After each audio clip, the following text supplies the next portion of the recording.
factor in this race for third. I went to the 2. This is another one that raced in the Phillies Mares Open. So all these horses, they know each other. They're familiar with one another. Was second there, so had post 1, so draws well again. Shouldn't have any problem getting to the try once again. Awesome. Yeah, thanks, man. What about you, Dave? Drew back in the bike this week, first try. Might go right back to the circle, get that winning feeling going all over again. So I got 3-1-2 in the first. Yeah, I the only difference I have, I got just 3, 2, and 1. I like how Tammy Blue's been running, but you can't count out a Cowboy's Dream. Just kind of going based off of last week's rundown, but you know, the inside post definitely can help. Race number 2, we only got 4 in. Okay, we're back for the pre-show this week, going into our week 4.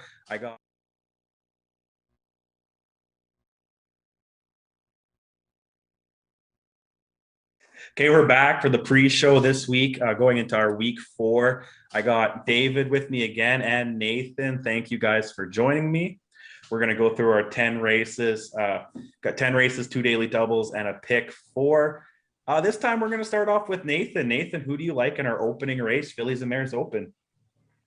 Well, I'm going to go to the 3 Pure Edition easy winner in the Phillies and Mares Open last week. Got away. I had a good trip, got away second there, but then pulled between like the half and 3/4, and she just drove on, and it was open road for her. So I'm going to see it as a repeat here for her. And like I said last week, strong barn of Trevor Williams. So I think this man is going to be pretty hard to touch in this event. So it's hard to go for a price in this race. Yeah, just do your drop through quick. Another one I kind of look at for second, go to the inside. Cowboy's Dream also raced in the Phillies Mares Open last week.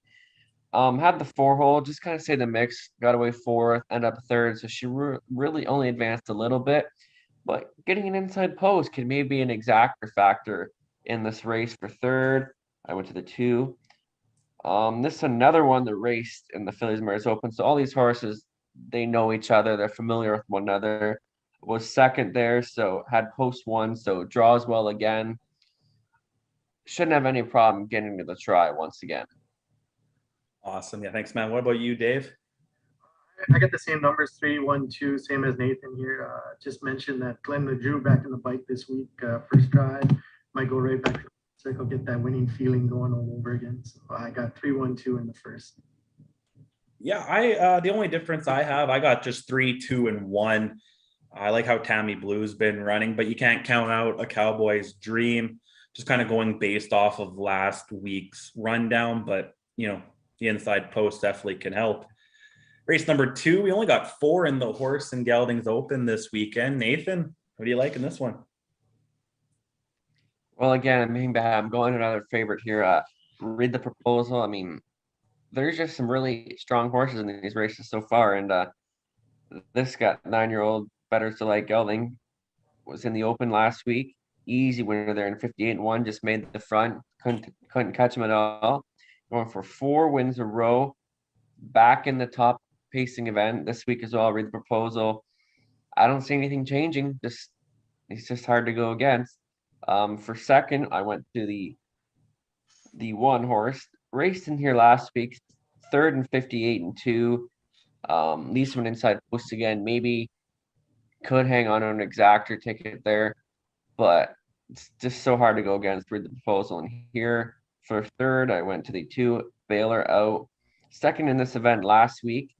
Was not a winner since his qualifier back on June 13th, but seems to be hitting the board every time, but just not enough to get that win ticket. So I'm going to go 4, 1, 2 in the second. Sounds good. What about you, Dave? I like the way the 2 Baylor out closed off his last half last week, only going down by less than a length. I think he could turn it around this week on the 4. I took the 2 on top. I took the 4 second. It's probably 2-horse race between the 2 and the 4. We'll see who comes out on top. And for 3rd, I took the 1 rail, trip out, get a 3rd. 2, 4, 1. Yeah, sounds good. Yeah, I went with the 4 and then just can't count out Glenn. And I liked how the 2 was Baylor out was last weekend, and number 1 Apocatera for 3rd. Now, race number 3. This is the one I'm really interested in what you guys have to say. Nathan, how about you lead us off? Well, I was kind of torn between the one Promise Me Win, the two Colonel Kelly. I think these ones are both kind of sitting on a win. Promise Me Win yet to win a race yet in his life. But I think if this is going to be the time where he's going to win, I think this is the opportunity because he's been knocking on the door. He's coming off 2 seconds in a row. Now, this Cole, he's had an inside post last time, the rail as well, 2-1 and 2 seconds. So, been knocking on the door, as I said, and I think this could be the week, but still can't count out the two Colonel Kelly. Second last time out was second the week before as well. Has shown some early speed with an inside post. I think he can maybe navigate this race and lead it, but I think the 1 and 2 are going to be the main players in here. To add on to the try for third, I went to the 5. Third, last time out was a winner before, but 2, 8, and 1. The time just not matching up to the 1 and 2, so that's why I left that one at the third spot. So I'm going to go 1, 2, 5 in the third. Awesome. Sounds good. What about you, Dave? I went with the 1 in this race. I think it was looking pretty good last week until he got bumpy down the lane. Looked like he might have been able to off the closing night out. For second, I went with the 5. Hopefully stays flat this week. Put in steps last week. And for third, I went with the 2 Colonel Kelly. Should trip out from my inside post. Depending on who comes first over, whether he gets out or not is going to be the question to see. And I went 1, 5, 2 in this one. Sounds good. I went a little off board on this one, just off a hunch.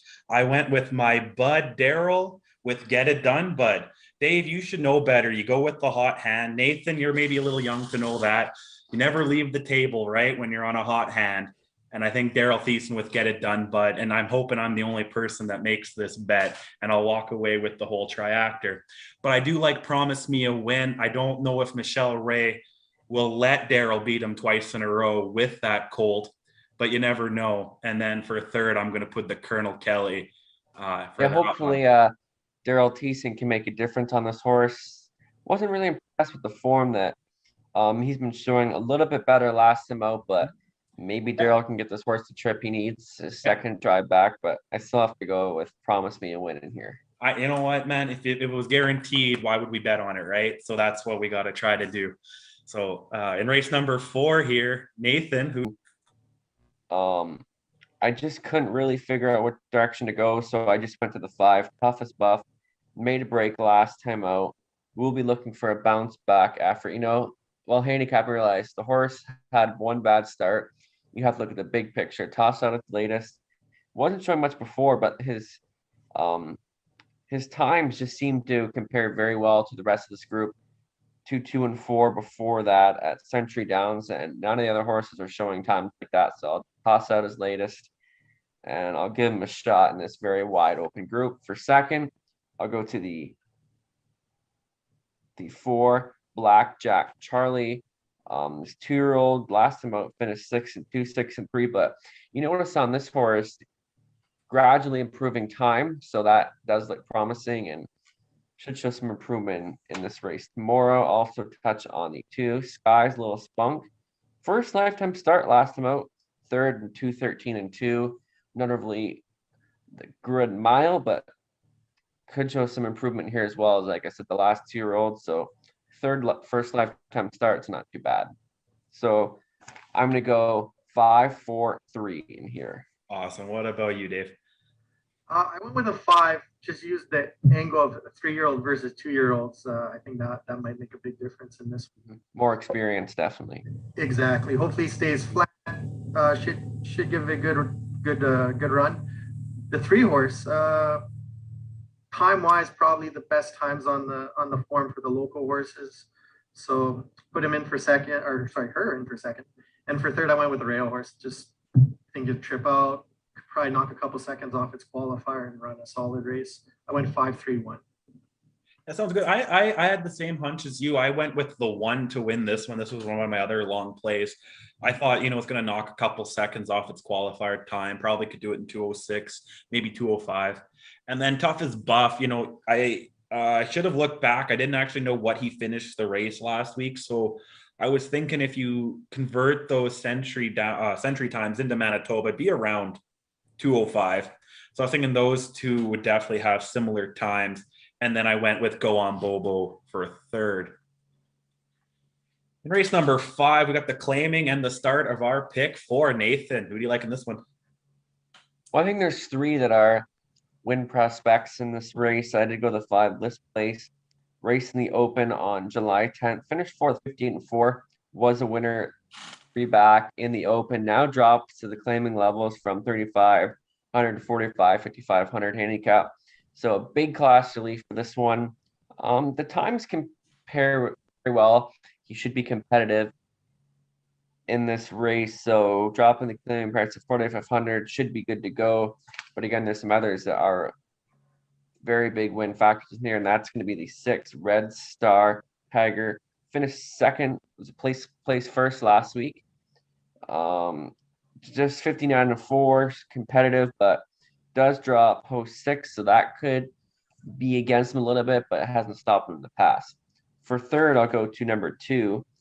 This one raced for $3,500, did make a break right near the finish last week, so we'll be looking for that bounce back effort. The rail shut off that one. 5-6-2 for me in the 5th. Awesome. Dave, what about you? Me and Nathan have the same top 2 in this race. I went with the old classy Liz Plays. Hopefully can use his back class to put it over the top for this week. Red Star Tiger closing off looked good last week. Got a little lucky when the 2 put in steps near the finish. The 2, I like the 2. The only problem is can't stay flat. Got to stay away this week. Yeah, sounds good. I went with Liz Placed. I did take Marv the Rat. I think I'm hoping he'll stay flat. And then I went with Red Star Tiger for third. Race number 6, Nathan, man, who do you like in this one? In the 6th race, I'm going to go to the 2, Mr. Dillon. So this was an hour's $800 lifetime. This 3-year-old colt raced on July 10th, finished second, 2-6-2. Decent time for this bunch, so can show a little bit early speed, not a whole lot. But with post 2, I think getting more experience under his belt now, 4th lifetime start. This could be the key to him, just getting more experience and dropping 2-3 seconds every week. So hopefully he can drop like another second, and that should give him the win if he can just step it up a little bit. For second, I went to the 1, Inside Joke. Racing a tougher bunch last time out, finished 6-2, 4-2. And again, that one's mile is very competitive in this group. So with the inside post, 72, it seems like okay price morning line for this one. I think he'll drop below that though. For third, I went to the 4, Flying on My Own. Scratched last time out, but time before in the qualifier, qualified actually that day in 2-6 flat by 5 lengths. I think this 3-year-old would just need to bring his A game, but I got to go 2-1-4 in the 6th race, just going off experience in the last couple starts. Awesome. Sounds good. What about you, David? I ended up picking the 4. I really like that qualifier. 206 stays flat. If he runs 206, probably good enough to win this one. I went with the rail horse for second. Experience, the 204 time looks good comparative in this field. And then for third, I took the 5. Broke last week, still ran a really good mile in 207. If he stays flat, probably in the 205, 206 range. So 4-1-5. Yeah, awesome. Sounds good. I took the same as Dave. I just switched the 5 and the 1 around. I like Al's Dragon Jack. But Inside Joke, I think, has a real good shot this week. But I agree. I think Kirk Rogers with the 4, Flying on My Own, to get his first win of the season here. Race number 7, Nathan, who do you like in this one? The direction I'm going in this one is the 2, Send Me a Tweet. Raced here last time out in a bit of a tougher bunch, dropping a bit. Finished second, 2, 3, and 4. I think this filly, she should be able to be competitive in here. This is probably the easiest she's faced in a long time, and probably since her first lifetime start on June 26th. So I think she can show a bit of early speed. Should have a break for first lifetime start, but has avoided that since. Got away second last week. So I think if she can get on the lead or get another pocket trip, she should get a good journey and maybe get out near the end and go right around them. So send me a tweet on top. For second, I'll go to the 5, Little Piece of My Heart. Coming from Hanover Racer in July. Third, finished 6 and 2, 2 and 4. Just wasn't cutting it on the Ontario circuit. So facing a bit easier here. I'm kind of curious what this one could do. And Daryl Thiessen on board. So I think this one could be a major exactor factor here with Daryl on. For third, I'll go to the 4, Having Fun in the Sun. Third last time out, 5th time before. For this one, I think she just needs to step up her game a bit, and she could be a try factor. Race 7, 2, 5, 4. Awesome. Sounds good. What about you, David? I just flipped the first two in that. I went Daryl Thiessen. I jumped on the bandwagon for this one. Like the Ontario horse shipping in, going to the hot barn. Good, hot driver on, looks good.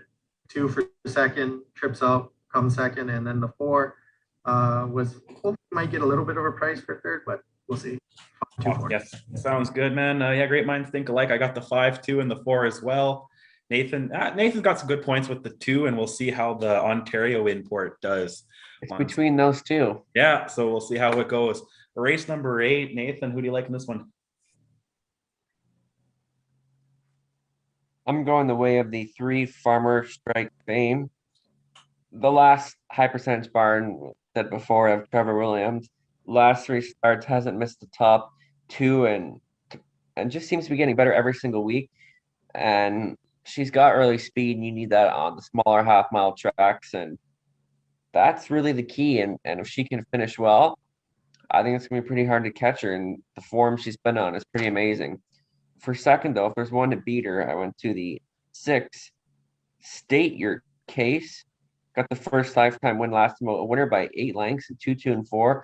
She against her at post 6, so a bit of a challenge there, but should be top 2, I'm thinking. For third, to add on to the try, I'm going to go to the 2 Shoes. Made a break last time out near in the half quarters, but 3 back was a winner in 2, 3, and 4. I think if he just steps up his time a little bit and gets some more speed, he could maybe be a top 2, but I'll leave him for third for now as a try. Awesome. Race 8, 3, 6, 2. Sounds good. What about you, David? I went with the 3 as well. Looks like he's got the gate speed. He's improving. Times are coming down every mile. So I went 3 on top. 2, hopefully stays flat this week. Even by breaking last week, still managed to come third in 2:03 respectable time. And for third, we'll see how the serial killer bounces back after last week suffering his first loss. We'll see what's in the tank for this week. 3, 2, 4.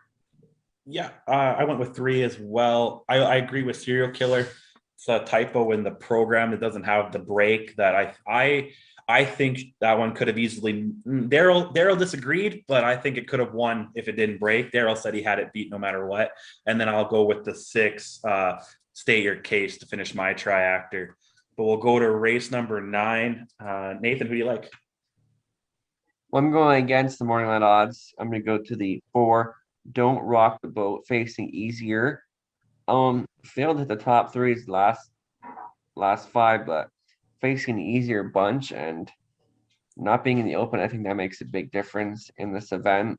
For second, I went to the 1, Bold and Sporty. Pulled up last time, broken equipment, so I think if she can stay flat and stay in the mix, obviously missed you last time, so I just tossed it out. I think she can be a major player, and I'm excited to see what she can offer at this track. But I think just the drop in class for Don't Rock the Boat, hard to go against them.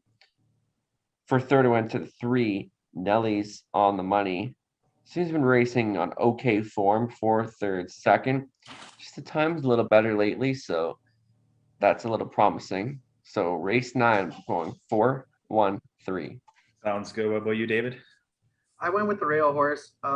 Glenn getting back on this horse, maybe a little familiar with it. Last week, it looked like it wanted to run in the 2 and 3 path for a little bit there. I wasn't scared of the pylons or something. It just didn't work out.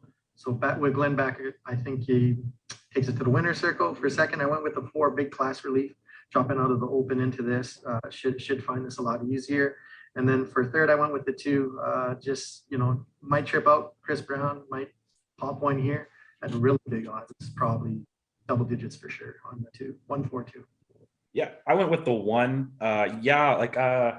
Believe it just ended up turning into a 3-legged runner at the half mark there. And at the barns afterwards, they were talking about it could have won probably if they didn't pull it up. So, even still, so I'm going to take the 1. And So 162, and this wasn't an easy one to pick. of course not.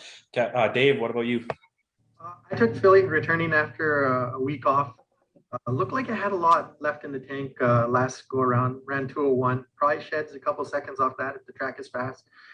For second, I went with Hurry Home. Last week, spot play, good odds. Hopefully bounce back. I think second for this week. And then for third, I went with 5, the Little Beast. Depends if he leaves or not. If he leaves, might find it tough to get to the front with the 2.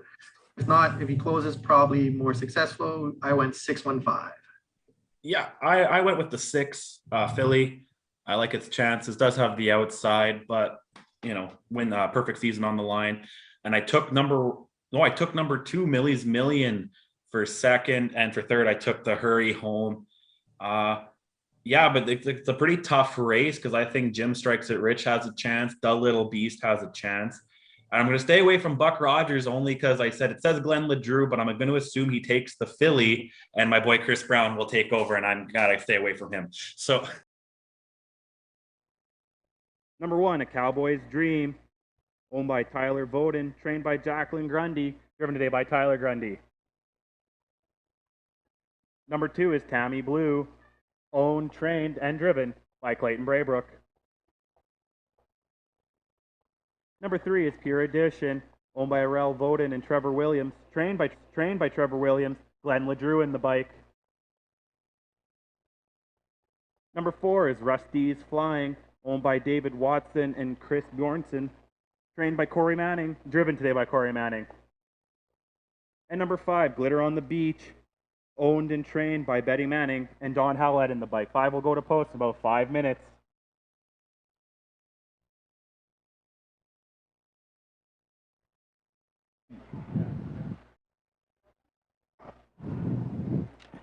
Okay, Trey, we got a beautiful day here in downtown Miami, in Manitoba. Going to hit 33 Celsius. Going to be a nice hot day, a little bit of a breeze, but looking forward to some really good fast racing today. And race number 1 looks to start off with a 2-minute mile here for sure. We are going to see a speed duel in race number 1, in my opinion, Trey. I like Pure Edition, Glenn LeDrew. I mean, this horse can leave in 27 seconds any time that she wants, this 5-year-old mare. She's got a win in 2 seconds in 3 starts, and I think she will most likely try for the front end, I think, in race number 1. A horse that's going to try to maybe stop Pure Edition from getting to the front. Take a look at A Cowboy's Dream. Gets a ton of post relief, getting post position 1, has had 4-4 in the 5-hole last 3 starts, is going to really appreciate coming out of post position 1, and I think Tyler Grundy will run the front end. So it's going to be very interesting how this race plays out. Tammy Blue will be getting a pocket trip in here. I think sitting either second or third, most likely second, tight to the leader's helmet.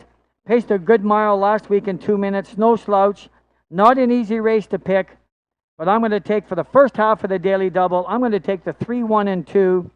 If you're betting the daily double, I like Pure Edition, the 3-horse in race number 1, with Baylor out in race number 2. How about you, Trey? Yeah, Mike, I agree with you. Pure Edition, I think this mare is going to, most likely win this one's on a one last week in 2 minutes flat. The only thing different I think I'm going to take Tammy Blue for second. I like how she ran last week, and I think it's going to finish the same top 3 as last time. It's going to be Pure Edition, Tammy Blue, and A Cowboy's Dream. But for my daily double with Pure Edition, I'm going to take the 4, Read the Proposal, in the second race, and I think it's going to be a Glenn LeDrew, Trevor Williams daily double to start week 4 here in Miami. Well, it should be interesting. I'd like to give a shout out to Elm Creek Equine, Dr. Christy Oswald, a sponsor of the Miami Standardbred Racing. Much appreciated. Good luck, and we'll see everybody back in race number 2.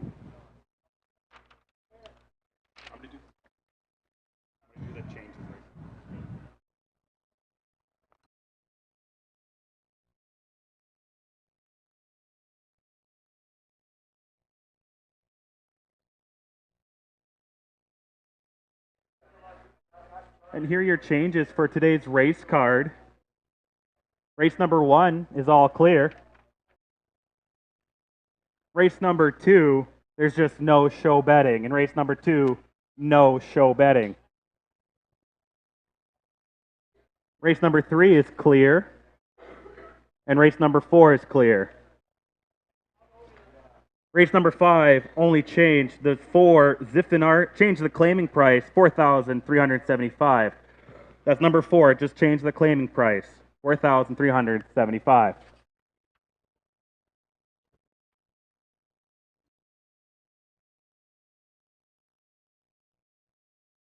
Race number 6 only changed number 5, Al's Dragon Jack, changed the driver to Don Howlett. That's number 5, Al's Dragon Jack. Mark Filion is out, Don Howlett is in. Race number 7 is clear. Race number 8 is clear. And race number 9 is clear. And race number 10, scratch the 3, Jim Strikes It Rich, and the 6, Philly. So 3 and 6 in race number 10 are scratched, and there will also be no show betting in the 10th race. We're less than 1 minute to post here in race number 1.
The horses are called to the starting gate for race number 1. Number 1, the Cowboys Dream, Tyler Grundy. Number 2, Tammy Blue, Clayton Braybrook. Number 3, Pure Edition, Glenn LeDrew. Number 4, Rusty's Flying with Corey Manning. And number 5, Glitter on the Beach with Don Howlett. 5 mares here in the open to start the day. Here they come.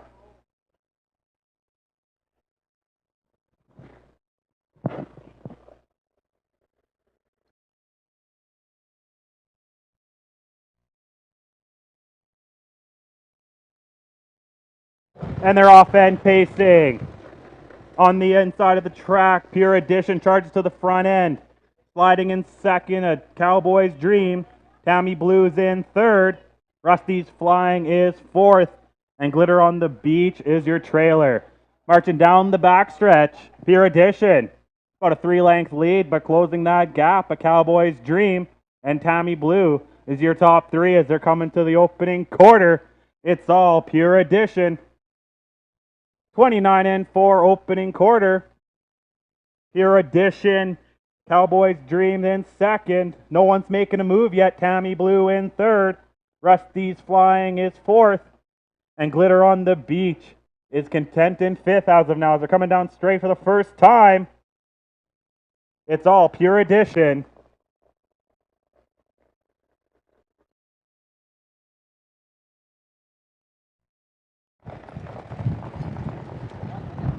1 minute and 4/5 for the opening half.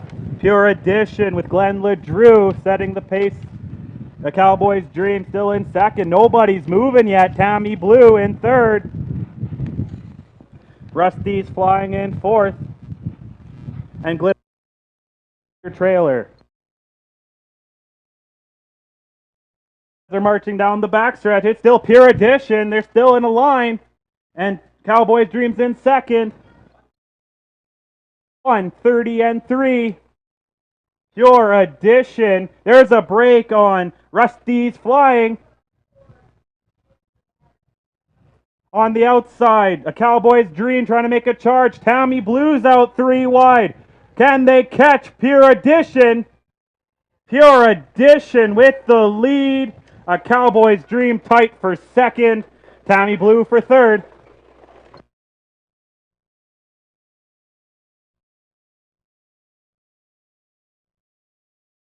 $159-1.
Coming to the winner circles, the unofficial winner of today's opening race, the Fillies and Mares Open, Pure Addition, 5-year-old bay mare by Riverboat King and China Art, bred by Dr. Larry Hansen out of Emerald Park, Saskatchewan, owned by Arel Voden and Trevor Williams, trained by Trevor and Glenn LeDrew with the win in the bike.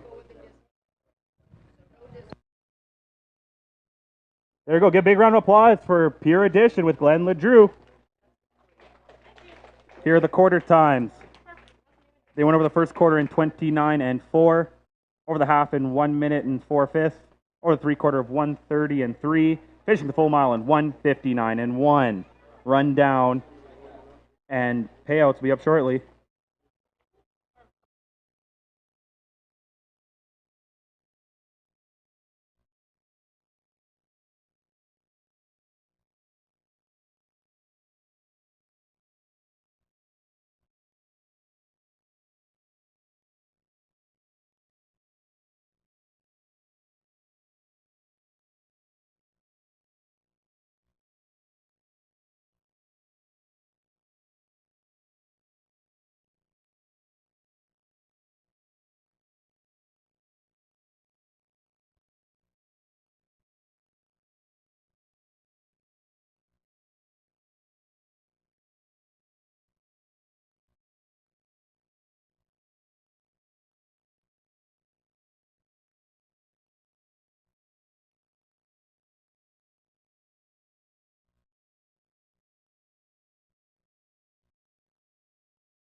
Here are your payouts for race number 1.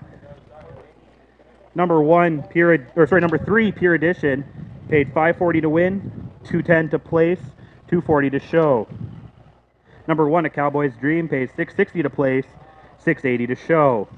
And number 2, Tammy Blue, paid $2.50 to show. The $2 exactor 3-1 pays $6.30. The $2 tri-actor 3-1-2 pays $9. And here's your rundown. Number 1, A Cowboy's Dream, was second. Number 2, Tammy Blue, was third. Number 3, Pure Edition, your winner. Number 4, Rusty's Flying, was fourth. And number 5, Glitter on the Beach, was fifth. From the top down, your program should read 2, 3, 1, 4, 5. In the upcoming second race, no changes, just no show betting. Again, in the upcoming fourth race, Horse and Geldings Open, just no show betting.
All right, we're back after that race in the Fillies and Mares Open, Pure Edition, picking up another win with Glenn LeDrew.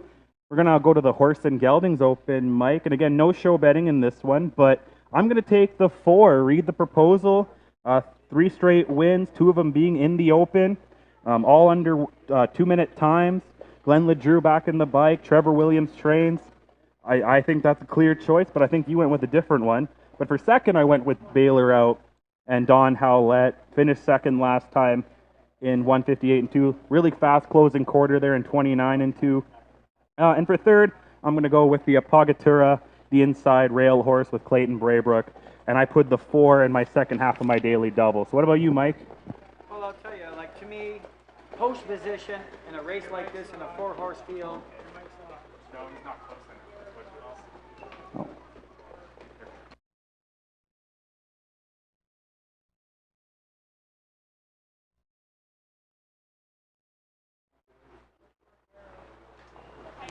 Okay, sorry about that. In this 4-horse field, post position absolutely means everything. And you had Baylor Out last week, had the 4-hole, only got beat by 3/4 of a length, draws post position 2, Don Howlett aboard. I think he's going to take the sting out of Read the Proposal, which I think Glenn LeDrew will be sending this one. And I think he's going to be a little bit tough getting to the top, but I think he'll get there by the quarter. I think Baylor Out's going to trip this one out, and it's going to be a good finish, but I'm taking Baylor Out today, mainly because of post position 2 and post position 4. And I will read the proposal for the second part of the exactor. I think it's going to be these two. And I agree with you, Trey. Apakachatura with Clayton Braybrook again gets post position 1 like he did last week, and he'll be hanging in tough. It's a very tough horse race in this 4-horse field, but I'm going to go with Baylor Out. Again, we would like to thank Joanne Galbraith for Galbraith Farm Services, another sponsor in the Miami races right here in Manitoba. And good luck. We'll see everybody back. Race number 3.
The horses are on the track for post parade for race number 2, Horse and Geldings Open.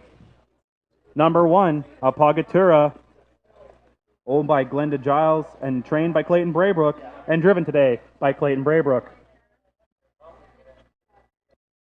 Number 2 is Baylor Out, owned and trained by Mark Filion, Don Howlett in the bike. Number 3 is Sanga Savannah, owned and trained by Jacqueline Grundy. Tyler Grundy takes over in the reins. And number 4, Read the Proposal, owned by Adam Mace and Trevor Williams, trained by Trevor Williams, Glenn LeDrew. They'll 4 go to post in about 2 minutes, and again, no show wagering.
Less than 1 minute to post time, less than 1 minute.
The horses are called to the starting gate for race number 2. Horse and Geldings Open. Number 1, Apagatura, Clayton Braybrook in the bike.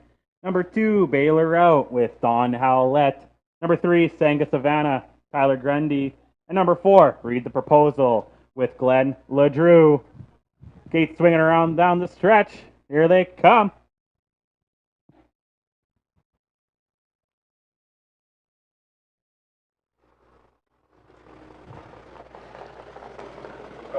And they're off and pacing.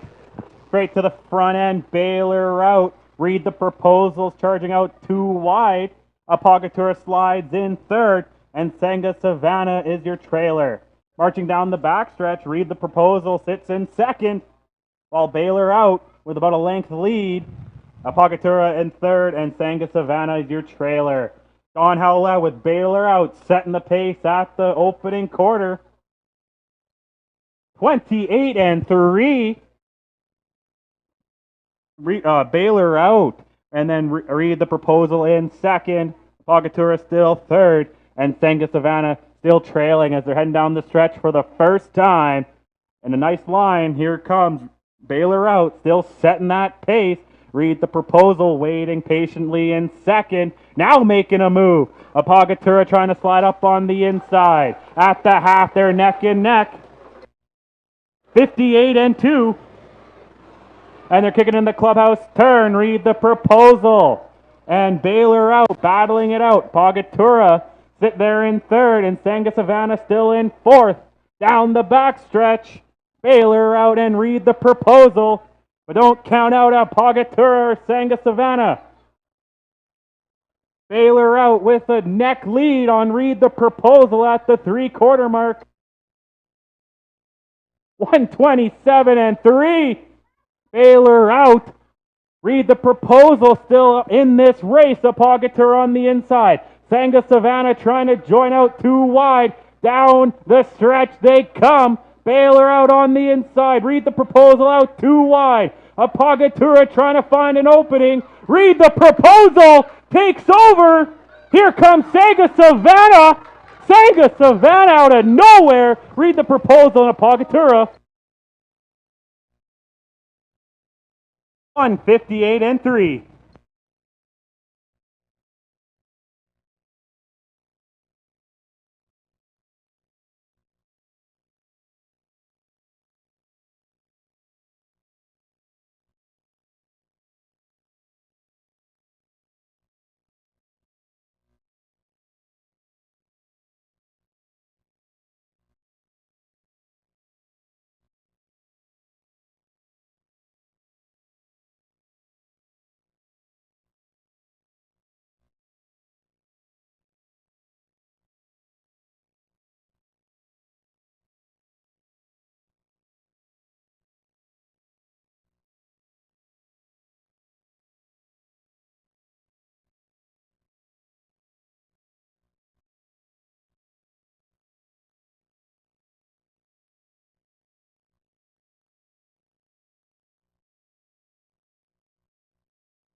Coming to the winner's circles, your unofficial winner of today's second race, the Horse and Geldings Open, Sanga Savannah, 5-year-old bay gelding by Riverboat King, and Sanga Seychelles, owned by Jacqueline Grundy, trained by Jacqueline Grundy, and picking up the driving win, Tyler.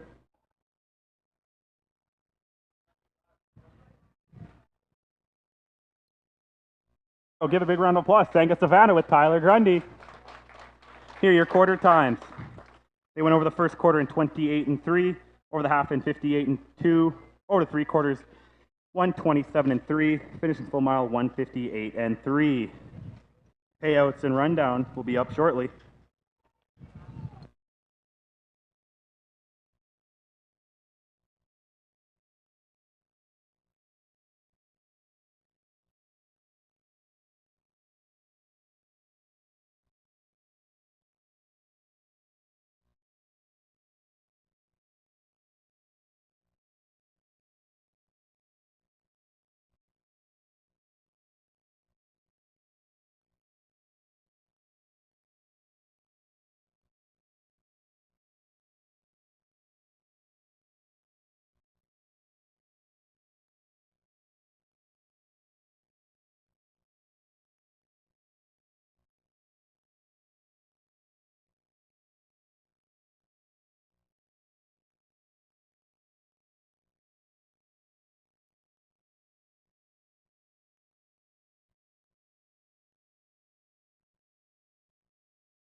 Here are the payouts for race number 2.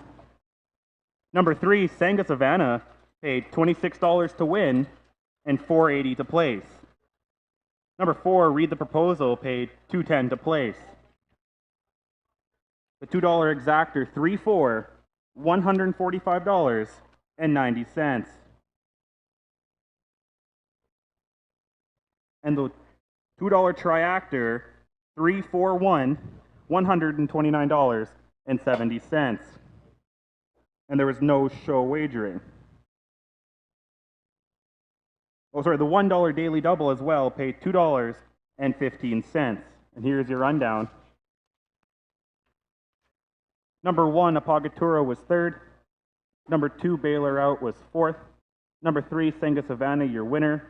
And number 4, Read the Proposal, was second. From the top down, your program should read 3, 4, 1, and 2. In the upcoming third race, no changes. 5 will go to post in about 11 minutes.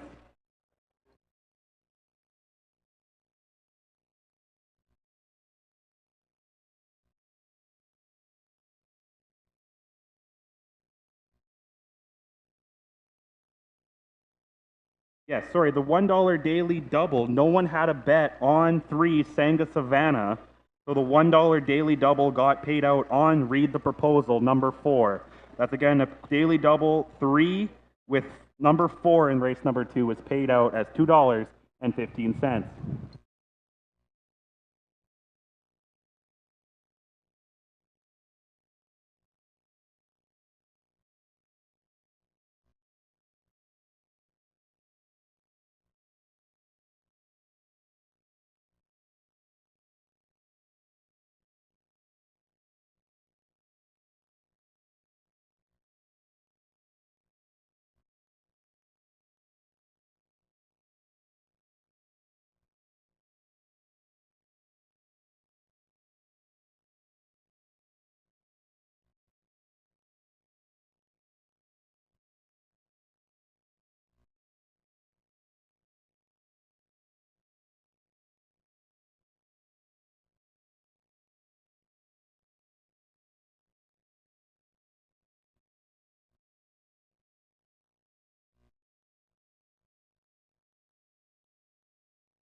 Okay, Trey, I think we're going to have to apologize to Tyler Yeah. Grundy and Jacqueline Grundy. Wow. Neither one of us picked her, and what a perfect steer, and timed the race absolutely perfect, in a real fun, exciting race. All 4 of them right at the wire.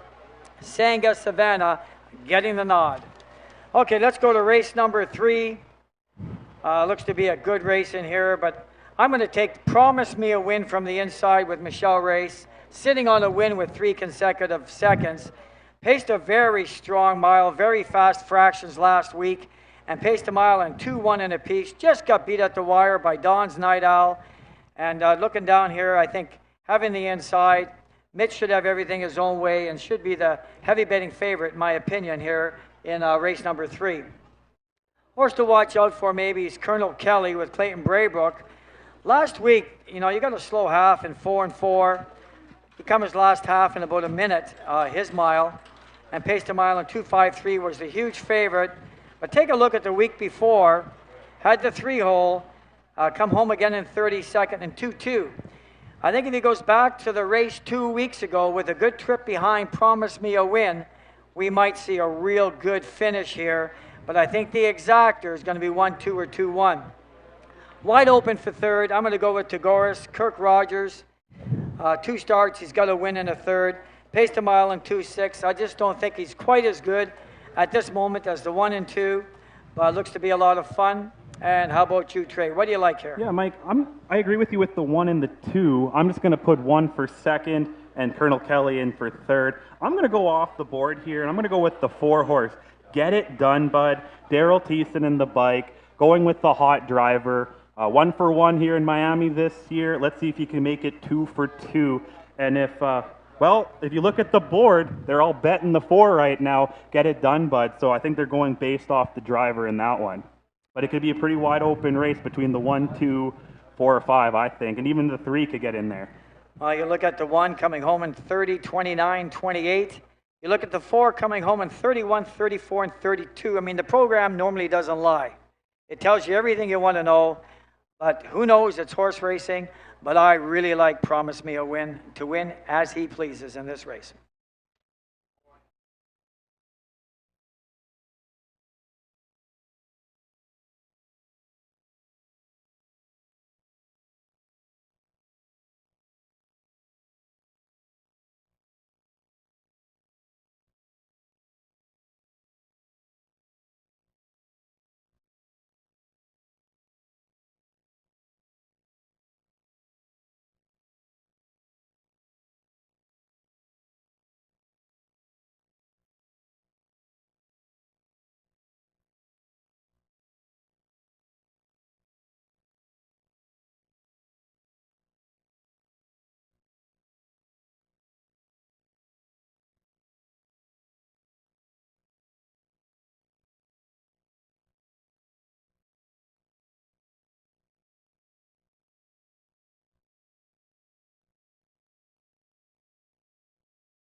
Race number 3, Horse and Geldings, non-winner of a race or 1,000 lifetime, or non-winners of a race in 2021, allowed 900. Number 1, Promise Me a Win, owned by Richard and Janet Ray, trained by Richard Ray, Michelle Ray, and the bike. Number 2 is Colonel Kelly, owned by Jay Mooney and Clayton Braybrook, trained by Clayton Braybrook, and he drives as well. Number 3, Woodstock Huey, owned, trained, and driven by Corey Manning. Number 4 is Get It Done Bud, owned by Corey and Betty Manning, trained by Corey Manning, Daryl Thiessen, and the bike. And number 5 is Tagoras, owned by Vladimir Kriker, trained by Clayton Braybrook, Kirk Rogers, and the bike. The 5 will go to post in less than 3 minutes. Again, I'd like to repeat, those of you that are here, you want value, you look at that 1 horse, Promise Me I'll Win at $10.70. Get off your seats because that's a steal.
than 1 minute to post time, less than 1 minute.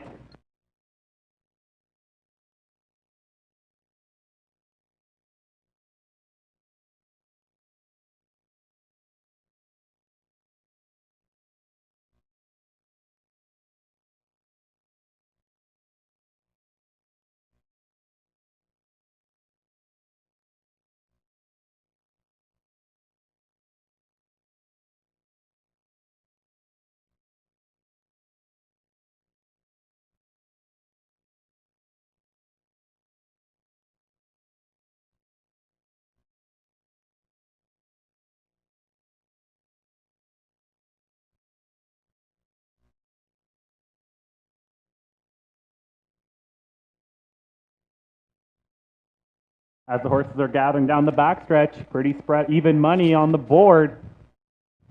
Co-favorites, or the favorite, number 1 and number 4, pretty close.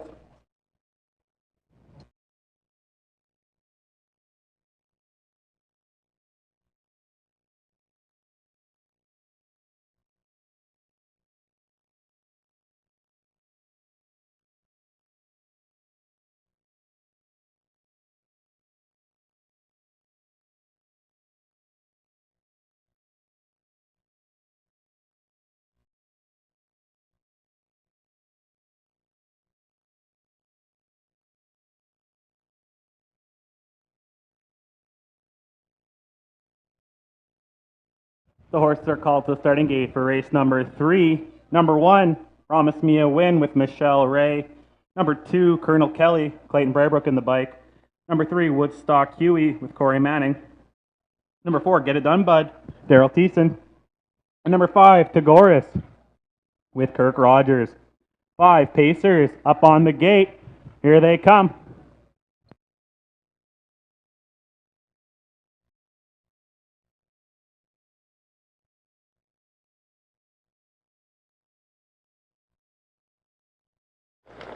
And they're off and pacing. On the inside, Colonel Kelly takes the lead, but Get It Done Bud's charging on the outside. Promise Me a Win slides in third.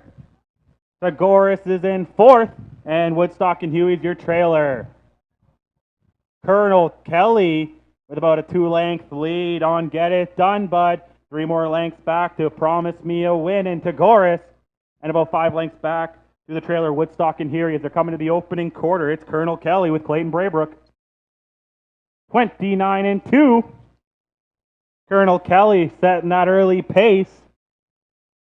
Get It Done Bud's right there in second. Promise Me a Win's in third. Tagoras is fourth. And Woodstock Huey is still trailing as they're coming down the stretch for the first time. No movement yet. Who will move first, as it's all Colonel Kelly at the half.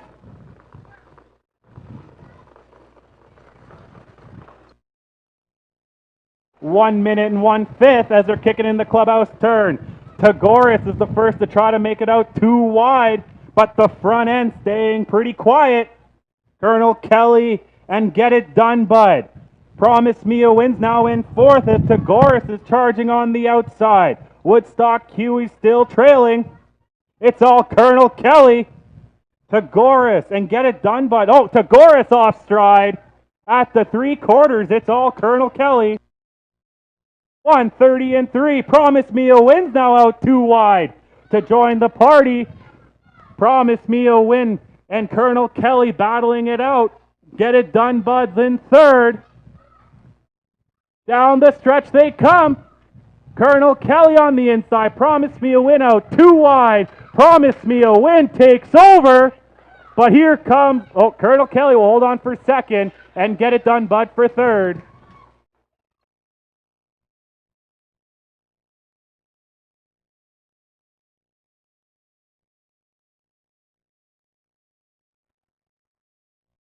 Two minutes and 4/5 for the mile. 2 minutes and 4/5.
Coming to the winner's circle is your unofficial winner of today's third race, Promise Me a Win.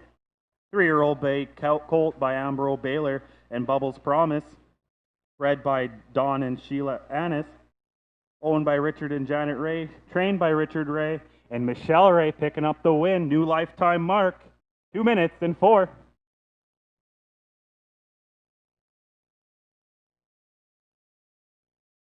There you go. Good job, Michelle Ray, with Promise Me a Win. Here are your quarter times. They went over the first quarter in 29 and 2, or the half in 1 minute and 1, over the 3 quarters in 1:30 and 3, finishing the full mile in 2 minutes and 4. Payouts and rundown will be up shortly.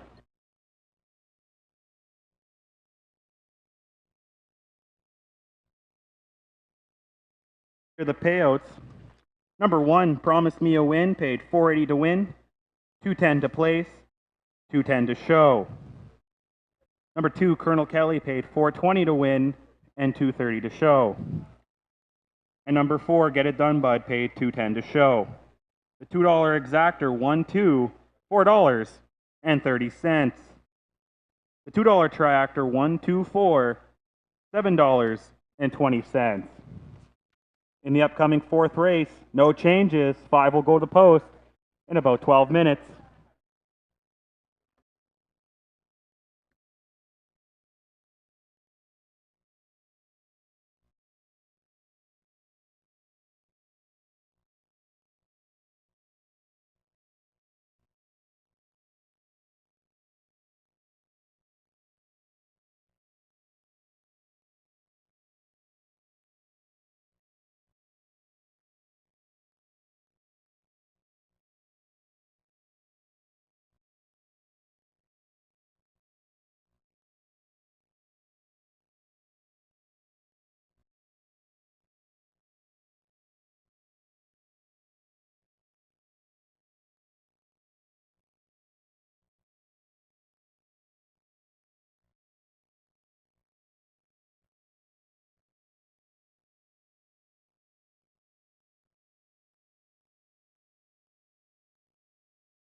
All right, what a good finish there by Promise Me a Win with Michelle Ray.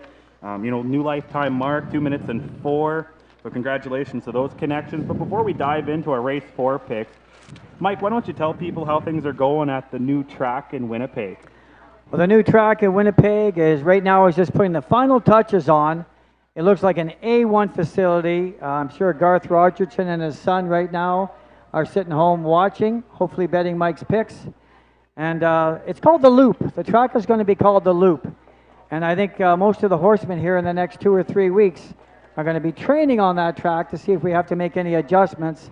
But it looks like next early June, we're going to be racing on the Loop right in Winnipeg, and we're all looking very much forward to it. And it looks to be a job well done by Garth Rogerson with a little help from the industry group in Manitoba. Awesome, sounds good.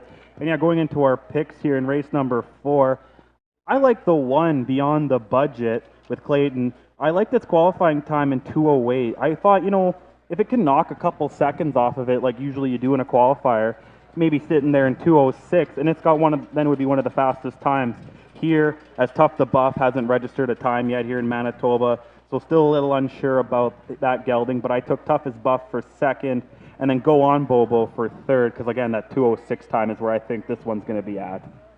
Well, I think, Trey, anybody that hasn't put a $2 wager down, this is the race to do it. This is not an easy race to pick. I am going to go with Tough as Buff. You look at the 5 horses in here, the 1, 2, 3, and 4 are 2-year-olds. The 5 horse is 3 years old and has had 3 starts, but what a big if. Looking at the lines on here, braking and maybe a little bit of control issues, but I think Tough as Buff is the best in here. And Daryl Mason broke last week. I think he's got this 3-year-old straightened away, and he looks tons the best if he stays flat in here. So it has to be a key for me in race number 4. If making a mistake, I agree with you, Trey. The one horse Beyond the Budget with Clayton Braybrook, Donnie Annis always has him ready. A 2-year-old and only qualified very easily. He never pushed this horse. Win a mile in 2:08. Had lots more in the tank, I'm sure. And this one, I think, will be right there. Wide open for third. I'm going to go with Corey Manning. Go On Bobo. 2:06 and 2. I mean, you look at that, it's not that bad of a time for a 2-year-old horse. And this looks to be the best of the rest. But Tough as Buff should win race number 4. Okay.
The horses are on the track for race number 4, non-winners of $100, 2-year-olds, $400 lifetime. This race is sponsored by Prairie Ag and Auto for sales, repairs, and maintenance, and auto, semi, and agriculture. Make sure to check out Prairie Ag and Auto. Number 1, Beyond the Budget, owned by Don and Sheila Annis, trained by Don Annis, Clayton Braybrook in the bike. Number 2, Sky's Little Spunk, owned by Richard Ray, trained by Richard Ray. Michelle Ray's in the bike and is absent from post parade. Number 3 is Go On Bobo, owned, trained, and driven by Corey Manning. Number 4 is Blackjack Charlie, owned by Corey and Betty Manning, trained by Corey Manning. Kirk Rogers is in the bike. And number 5, Tough as Buff, owned by Alice Gilbert and Fred Gilbert, trained by Sherry Mason and driven today by Daryl Mason. 5 will go to post in less than 6 minutes.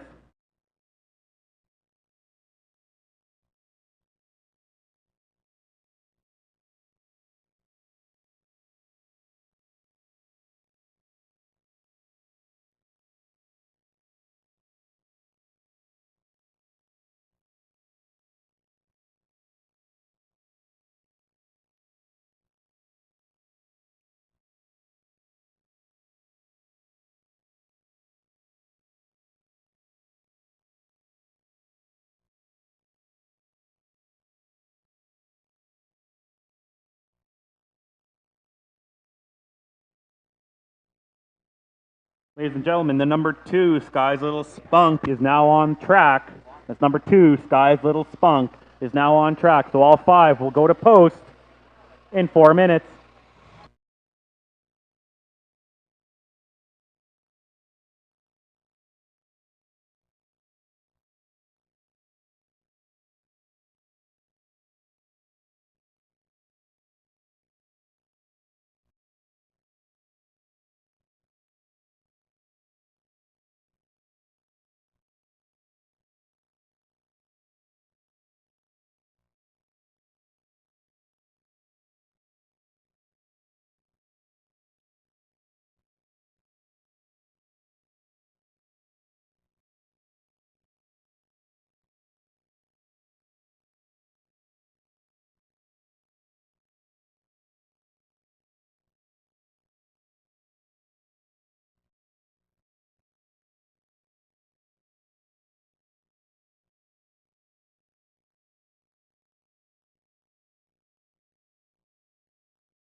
Horses are called to the starting gate for race number 4.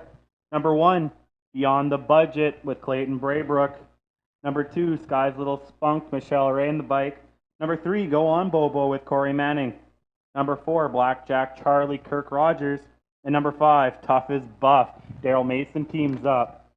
4 2-year-olds and the 3-year-old up on the gate. Here they come.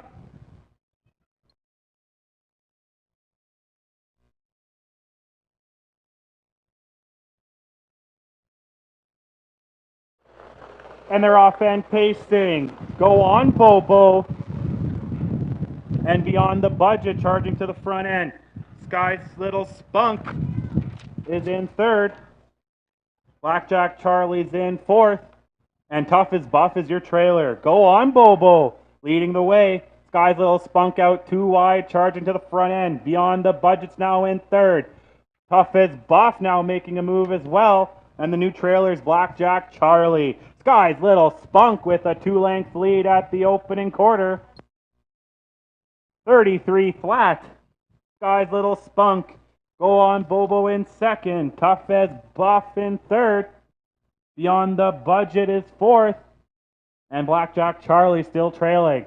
As now they're coming down for the first time. Sky's Little Spunk. Go On Bobo still in 2nd. Tough as Buff still in 3rd.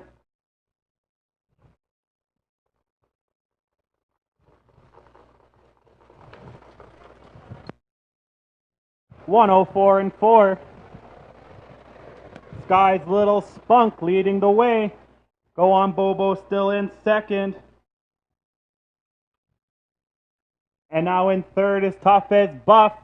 Beyond the Budget is 4th and trailing Blackjack Charlie. Down the backstretch they go. Sky's Little Spunk and Go On Bobo. Tough as Buff trying to join the front end. And Beyond the Budget is still 4th. 135 and 3. Sky's Little Spunk and Go On Bobo. Tough as Buff right there in 3rd.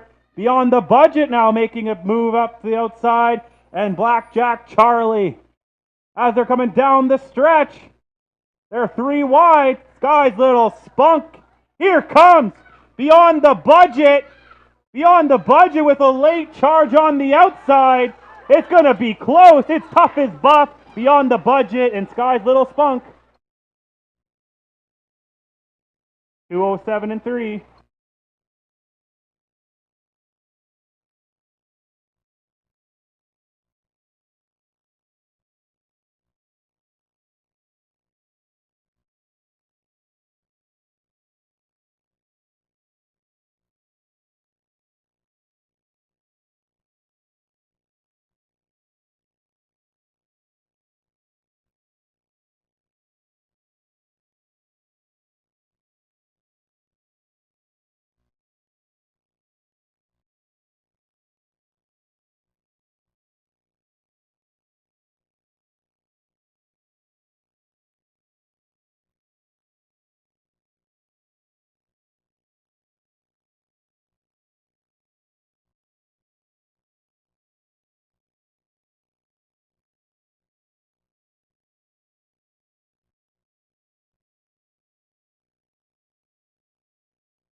Come to winner circles, the unofficial winner of today's fourth race, Tough as Buff, 3-year-old bay gelding by Sunshine Beach in Exquisite, Alberta.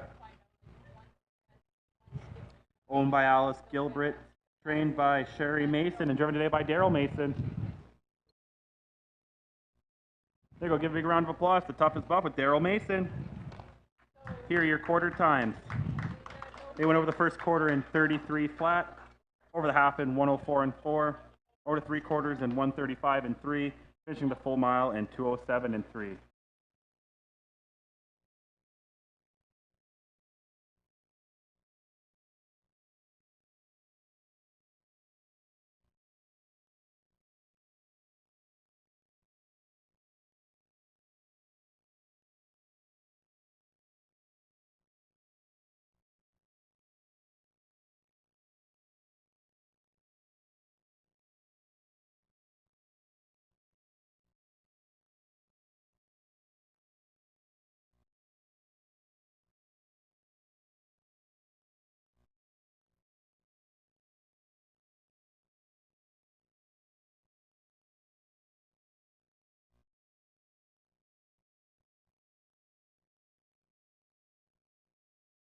Here are the payouts for race number 4.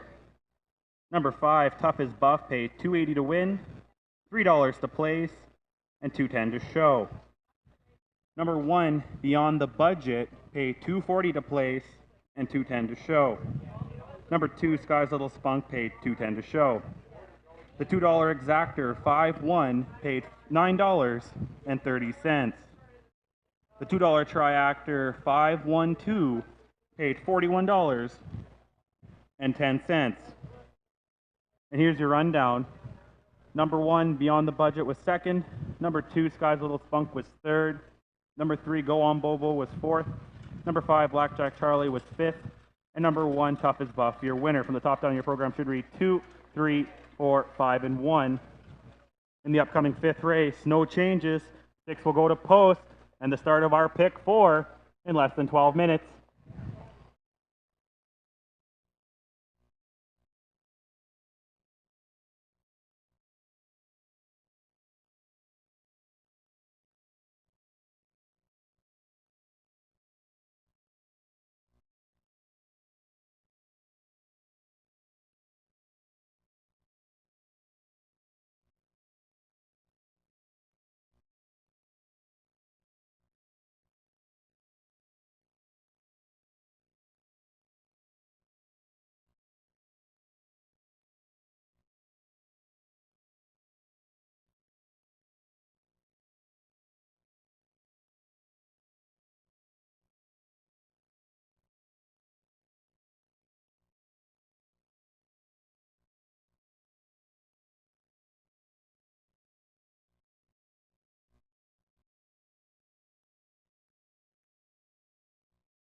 Wow, Trey, that was a pretty exciting finish there. But, you know, I'm going to give the credit to one thing and one thing only in that race, and that's the driver, Daryl Mason.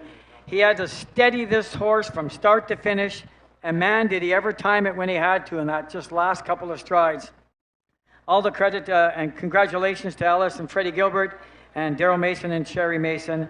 Job well done in race number 4. I think this will be the heaviest betting race of the day here, this race number 5. Not as easy as it looks. I am going to go with the one I own in here, and that's Liz Placed. Has raced 3 times in the Open, did get the job done once, back-to-back, fourths after that.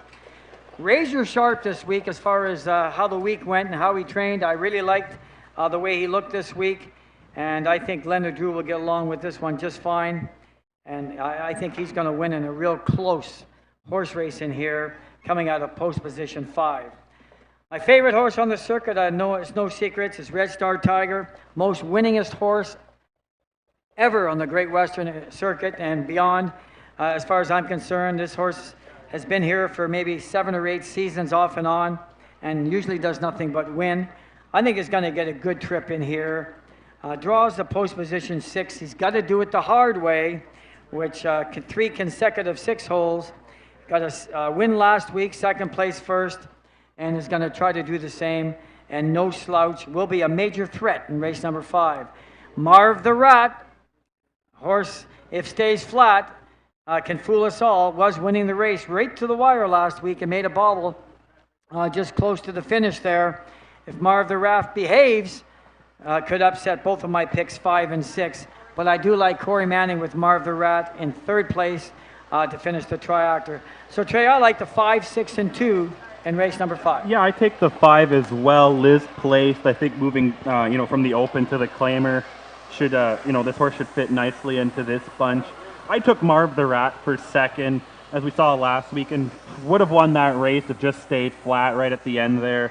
And then for 3rd, I took the Red Star Tiger. But, Daryl Mason could go back-to-back here pretty easily in race 4 and 5. So I would watch out for the 5, 2, and the 6 in race number 5.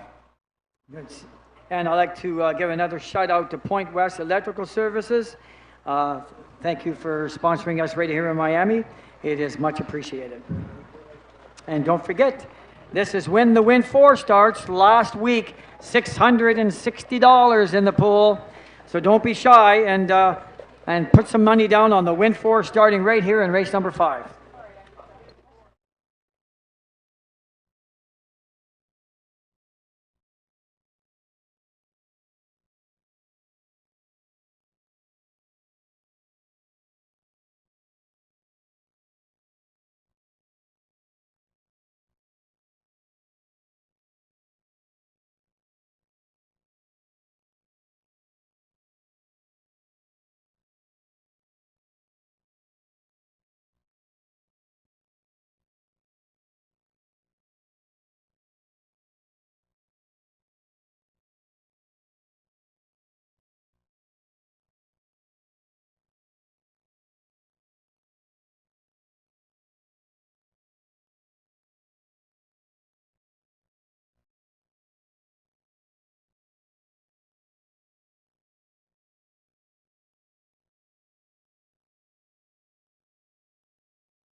Race number 5. This is a claiming race and the start of the pick 4. Number 1, Great Quote, owned by Melanie Ray Clark, Skylar and Austin Clark, trained by Melanie Ray Clark, and driven today by Michelle Ray. Number 2 is Marv the Rat, owned, trained, and driven by Corey Manning. Number 3 is Next Thing Smokin', owned, trained, and driven by Kevin Hillebrand.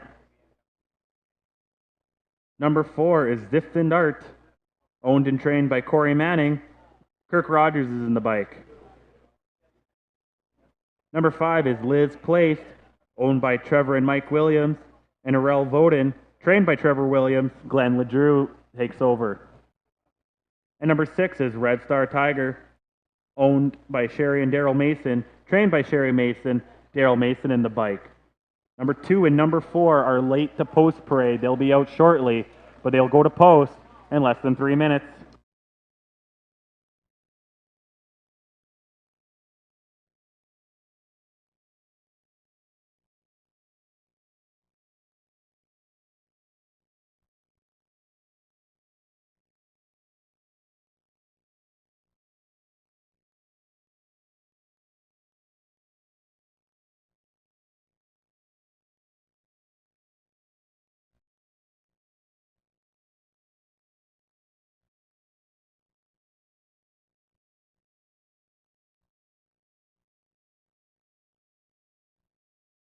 Coming in front of the grandstands right now is number 2, Marv the Rat, and number 4, Ziff and Art. They're now on track and 2 minutes to post.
Number 5, Liz Placed, has left the track for a quick equipment adjustment.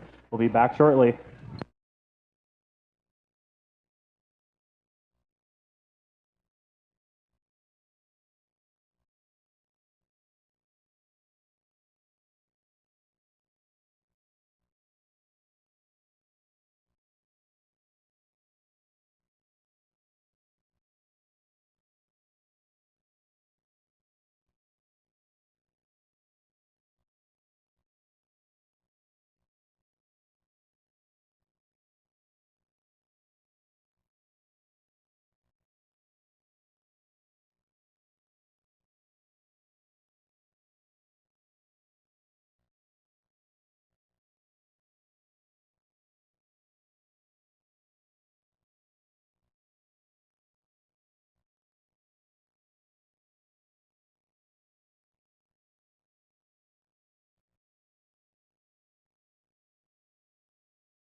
You got about 30 seconds to get in on the pick 4. Starts right now.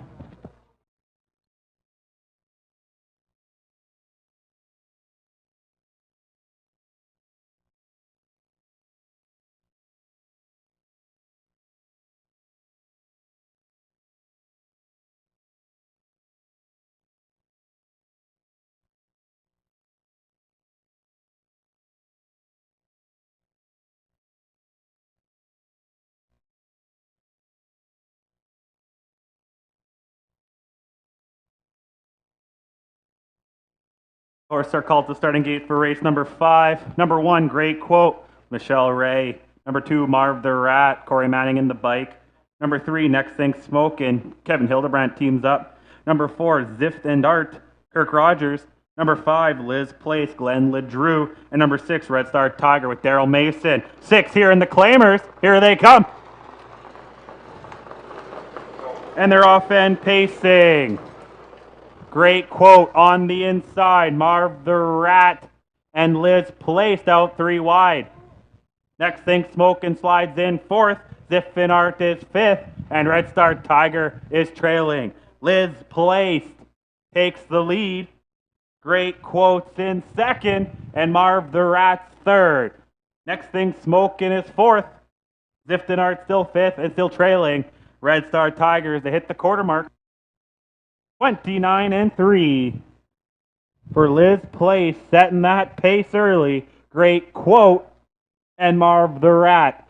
6 all in one line as they're coming down for the first time. Oh, Red Star Tiger now making a move at the back end of the pack. 5 in, 1 out. Liz Place. Great Quote's in 2nd. Now in 3rd is Red Star Tiger. Next Thing Smokin' out 2 wide. 1 minute and 4 as they're kicking into the clubhouse turn. 4 on the inside and 2 are out wide. Now Marv the Rat's trying to get out 2 wide. Liz Place is leading the way. Great Quote's in 2nd. Red Star Tigers in 3rd. Marv the Rat's 4th. Ziffin Art's on the inside 5th. And Next Thing Smokin' is the new trailer. As they're coming to the 3/4 mark, Liz Placed. 1:30-1. Liz Placed with Great Quote. 4 lengths back to Red Star Tiger and Marv the Rat. And then there's a battle for 5th with Ziffin Art and Next Thing Smokin'. Down the stretch they come. Liz Placed with Glenn LeDrew. Great Quote's in 2nd. And Red Star Tiger for 3rd. It's all Liz Placed. Great Quote and Red Star Tiger. 1:59-1.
Coming to the winner's circles, the unofficial winner of today's 5th race, Liz placed.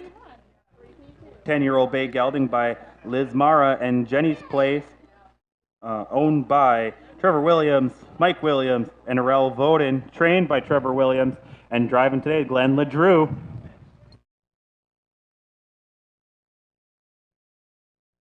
Go give a big round of applause for Liz Placed and Glenn LeDrew. Here are your quarter times.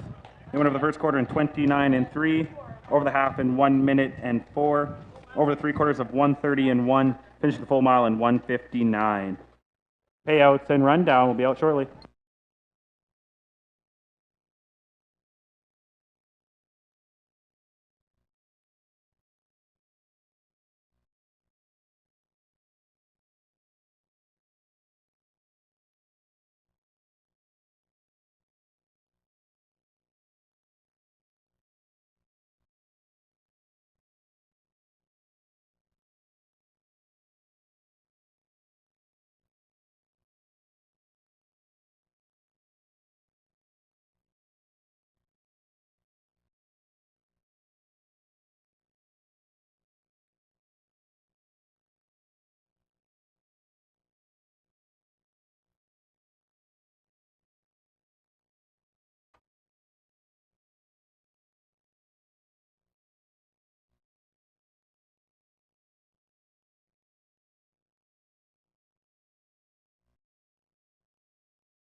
Here are the payouts for race number 5. Number 5, Liz Place, paid $260 to win, $210 to place, $210 to show. Number 1, Great Quote, paid $240 to place, and $210 to show. And number 6, Red Star Tiger, paid $210 to show. The $2 exactor, 5-1, paid $22.90. The $2 triactor, 5-1-6, paid $43.20. And your rundown, number 1, Great Quote, was second. Number 2, Marv the Rat, was fourth. Number 3, Next Thing Smokin', was fifth. Number 4, Ziffinart, was sixth. Number 5, Liz Place, was first. And number 6, Red Star Tiger, was third. From your top down, your program should read 2, 4, 5, 6, 1, and 3. In the upcoming 6th race, one change. Number 5, Al's Dragon Jack, changed the driver from Mark Fillion to Don Howlett. Don Howlett will now drive number 5, Al's Dragon Jack, in race number 6. 6 will go to post in less than 12 minutes.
All right, what an exciting finish there in the 5th race.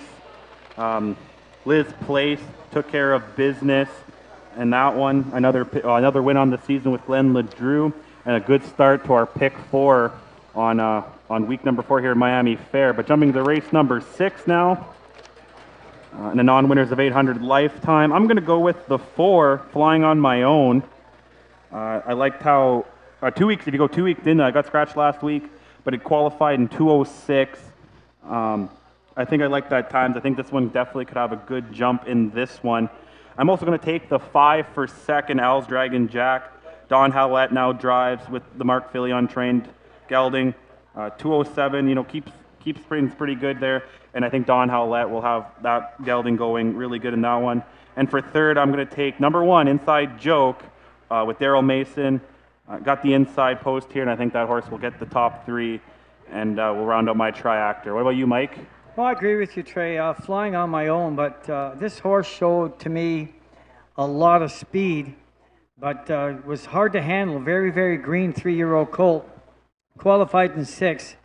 But you go back a little bit, he just had a break there, and he just wasn't himself. When I was watching Roland warm this horse up one time, and looked like he had all kinds of ability. If he behaves himself, I don't think Kirk Rogers is going to have an issue with this horse. But he looked like he had a lot of step. It's a matter if he can control it. But I am going out on the limb with Flying on My Own as number 1 contender here. And again, Al's Dragon Jack, consistent 3 starts, 2/3, pacing back-to-back, 2 miles, gets a top driver on it like Don Hallett, and that definitely won't hurt Mark Filion trainer's chances in here. So Flying on My Own makes a mistake. Al's Dragon Jack is going to be a good wager, in my opinion, currently paying $11.30 on a $2 wager. Wide open for third, I'm going to take Corey Manning, driver trainer, with Mr. Dillon. A second and third, sitting on a win with a nice second last week in 2:06, and a very impressive last quarter in 30 seconds. Not an easy race to pick. You could take an outsider here and get lucky, but I'm going to take the 4, 5, and 2 in race number 6.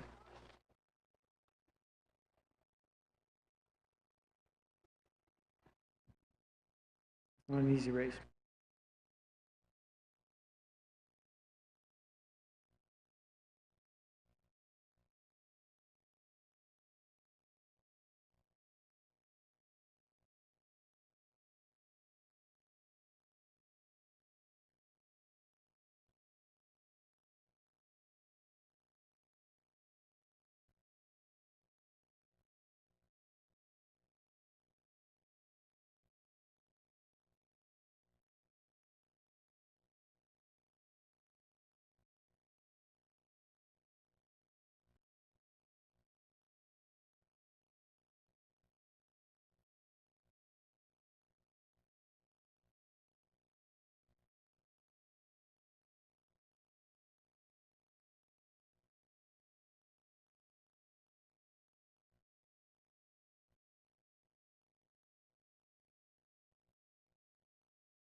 The horses are on the track for post parade for race number 6.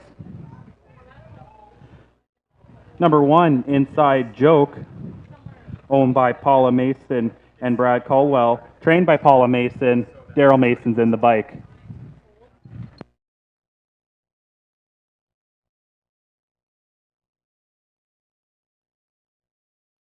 Number 2 is Mr. Dillon, owned, trained, and driven by Corey Manning.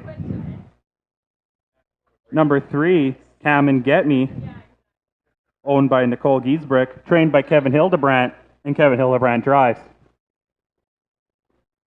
Number 4, Flying on My Own, owned and trained by Roland Ray, driven today by Kirk Rogers.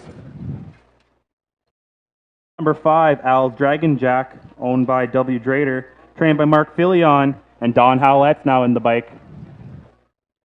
And number 6, Breeze By, owned by James Jeffers, trained by Clayton Braybrook, and Clayton Braybrook's in the bike. 6 will go to post in 4 minutes.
Once again, ladies and gentlemen, 4-horse.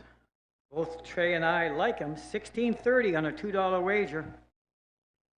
If he behaves, I think he's a winner.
The horses are called to the starting gate for race number 6. Non-winners, $800, lifetime.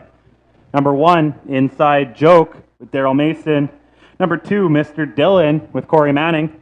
Number 3, Cam and Get Me. Kevin Hillebrand teams up. Number 4, Flying on My Own with Kirk Rogers. Number 5, Al's Dragon Jack, Don Howlett. And number 6, Breeze By, Clayton Braybrook. The 6 Colts up on the gate. Slight favorite, number 2. Here they come.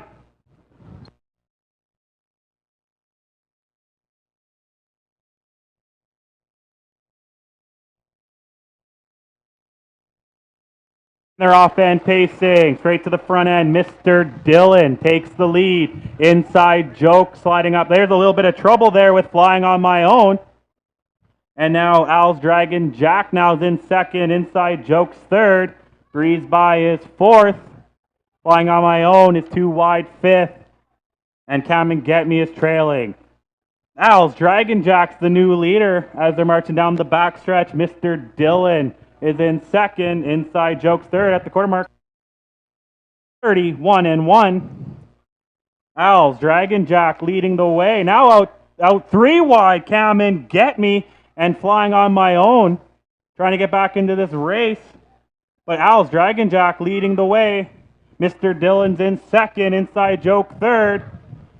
Flying on My Own's now fourth. Come and Get Me out 2 wide fifth. And Breeze By is sixth. As they're coming down the front for the first time, it's all Al's Dragon Jack. 103-3. As they're kicking it into the clubhouse turn, it's all Al's Dragon Jack. In second, it's Mr. Dillon. And third, it's Inside Joke. Flying on My Own is fourth. Breeze By is fifth. As they're coming to the 3-quarter mark, it's all Al's Dragon Jack and Mr. Dillon. But here comes Flying on My Own now again, back to the front end. In 136-1. And there's another break on Flying on My Own.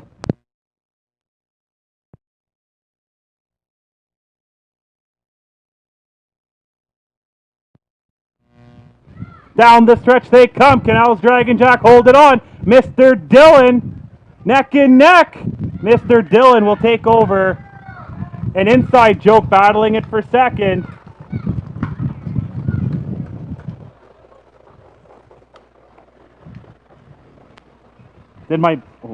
I think my mic.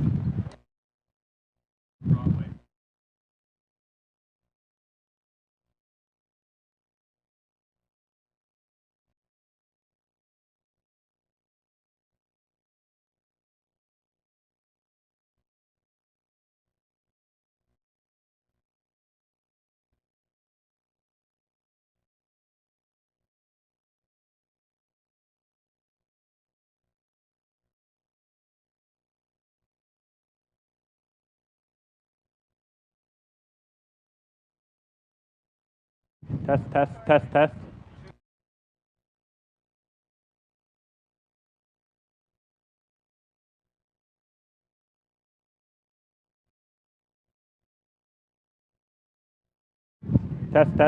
Yeah, that's right.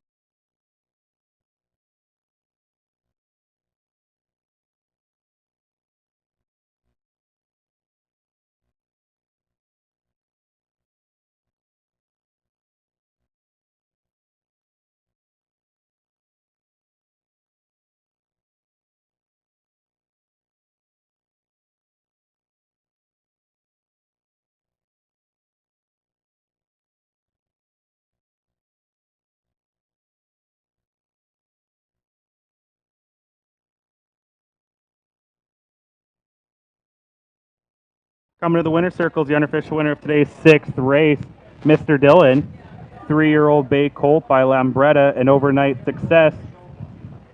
bred by Dwayne Taylor, owned, trained, and driven by Corey Manning.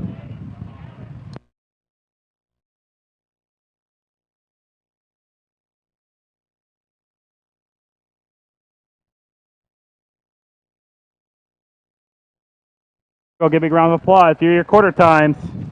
They went over the first quarter in 31 and 1, over the half in 103 and 3, over the three quarters in 136 and 1, finishing the full mile in 208 and 1. Rundown and payouts to be shortly.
Here's the payouts for race number 6.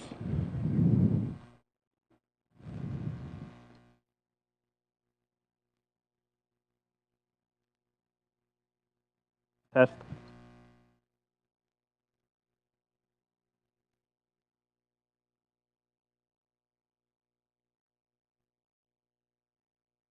Test, test.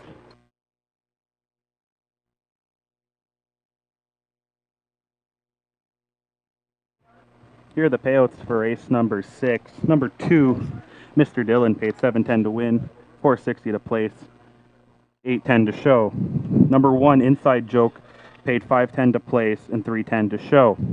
Number 5, Al's Dragon Jack, paid $3.60 to show. The $2 exactor 2-1 pays $22. The $2 triactor 215 pays $124.20. Upcoming 7th race, no changes. We'll go to post in 12 minutes.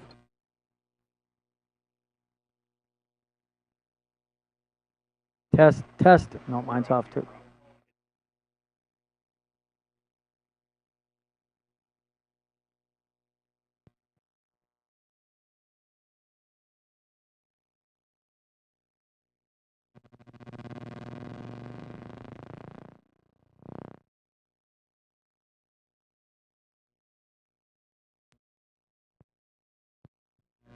Number 3, Come and Get Me was 6.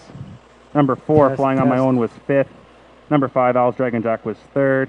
And number 6, Breeze By was 4. Sorry, for those here on track, that's 2, 1, 6, 5, 3, 4. In the upcoming 7th race, no changes. Come to post in 12 minutes.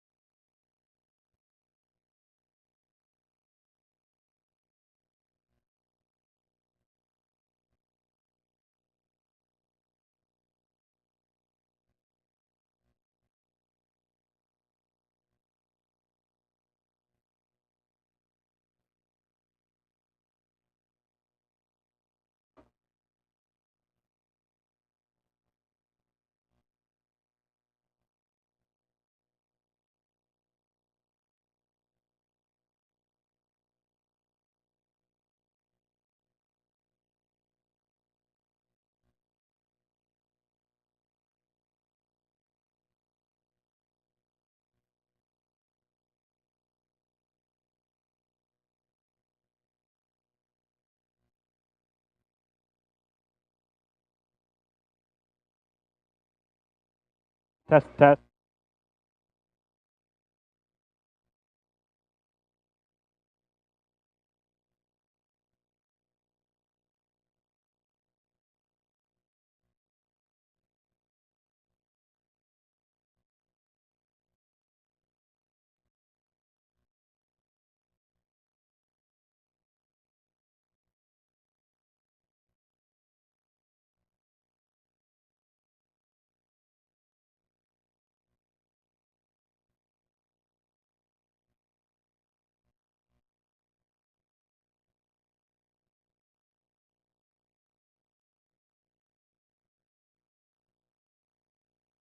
Okay, here we go.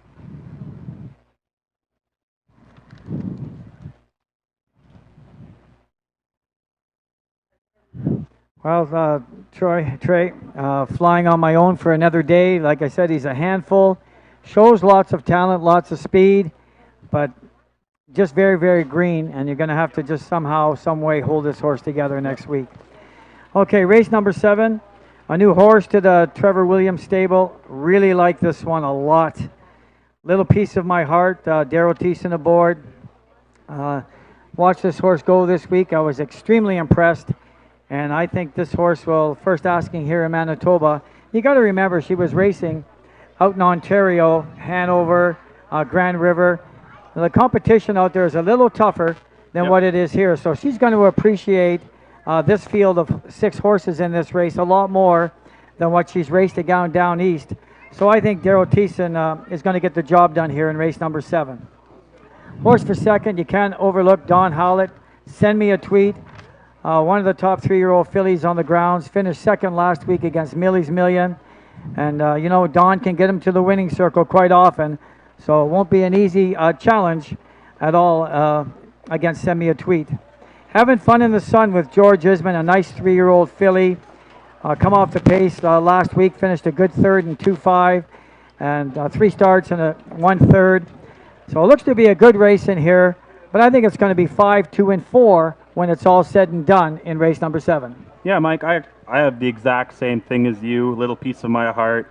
You know, didn't do a lot out in Ontario, but coming to our track here, I think with Daryl in the bike, definitely could you know, win this one. But I wouldn't count out the 2. Send Me a Tweet, looking for her first win as well.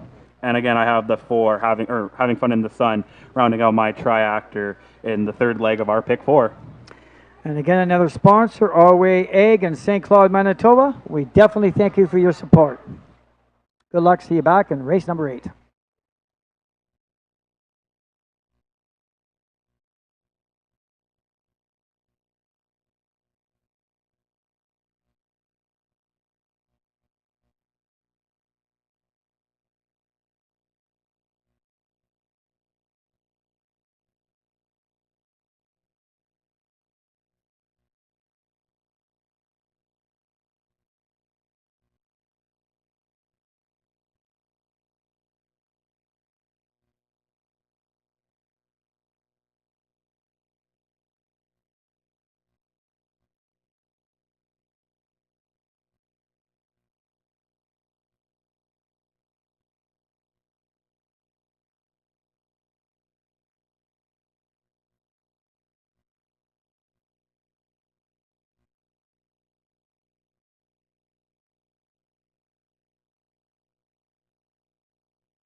The horses are on the track for post parade for race number 7, fillies and mares non-winners.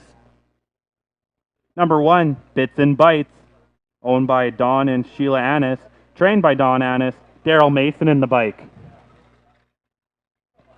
Number 2, Send Me a Tweet, owned by Wanda Howlett and Dwayne Taylor, trained by Mark Filion. Don Howlett drives.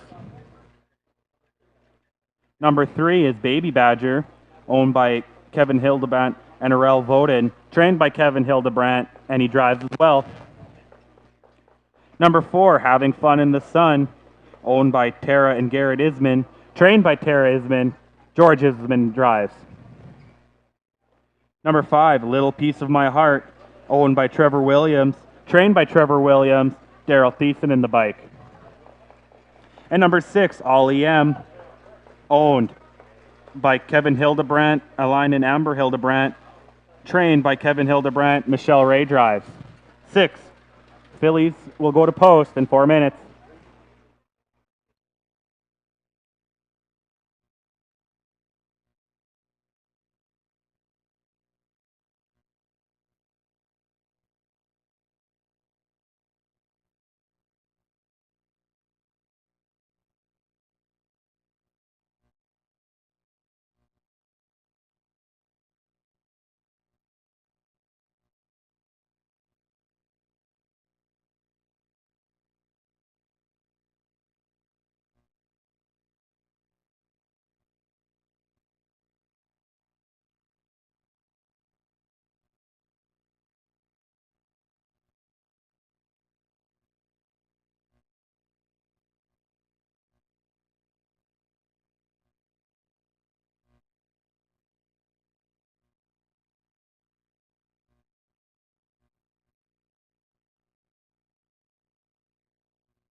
The horses are called to the starting gate for race number 7. Fillies and Mares, non-winners. Number 1, Bits and Bites with Daryl Mason. Number 2, Send Me a Tweet, Don Howlett in the bike. Number 3, Baby Badger, Kevin Hillebrand. Number 4, Having Fun in the Sun, George Isman teams up. Number 5, Little Piece of My Heart, Daryl Thiessen. And number 6, All EM with Michelle Ray. They're all 6 up on the gate. Here they come. And they're off and pacing. On the inside, Send Me a Tweet, charging to the front end. Little Piece of My Heart having some trouble now trying to get back into it. Bits and Bites is in second. Baby Badger's on the inside third. Little Piece of My Heart is on the outside fourth. Having Fun in the Sun is fifth, and All EM is your trailer. Heading down the backstretch, 5 on the inside. Little Piece of My Heart is now charging up to the front end at the quarter mark. 30 and 4 for an opening quarter. Little Piece of My Heart takes the lead. Send Me a Tweet's now in second. Bits and Bites is in third. Baby Badger is fourth. Having Fun in the Sun is now out 2 wide fifth. And Ollie Mem can see them all as they're coming down for the first time. 5 fillies in, 1 out. Little Piece of My Heart leading the way. Send Me a Tweet's in second.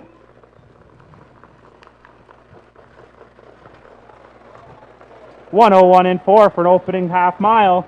Little Piece of My Heart. Send Me a Tweet's in second. Having Fun in the Sun's out 2 wide third. Bits and Bites is on the inside fourth. Baby Badger and Ollie M battling at the back of the pack. Little Piece of My Heart opening up 6 lengths. Send Me a Tweet still in second. Having Fun in the Sun third as they're coming to the 3/4 mark. 131 and 3. Little Piece of My Heart with Daryl Thiessen.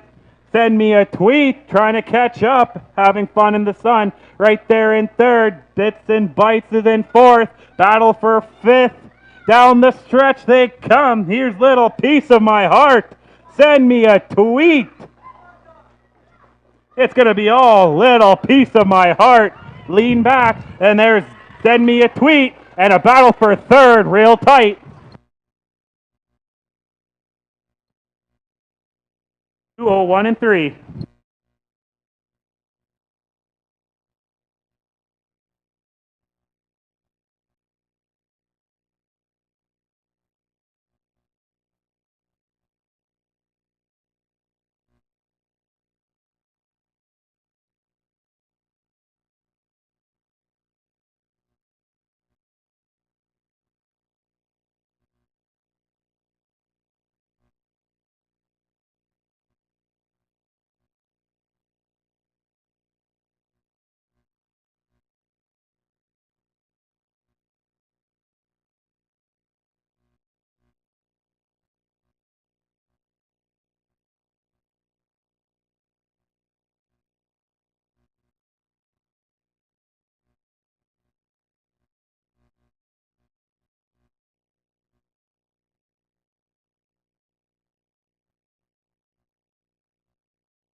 Coming to the winner's circle, the unofficial winner of today's 7th race, Little Piece of My Heart, 3-year-old Bay Filly by Better Than Cheddar and Red Star Sugar, owned by Trevor Williams, trained by Trevor Williams, and picking up his 2nd win here in Miami, Daryl Thiessen.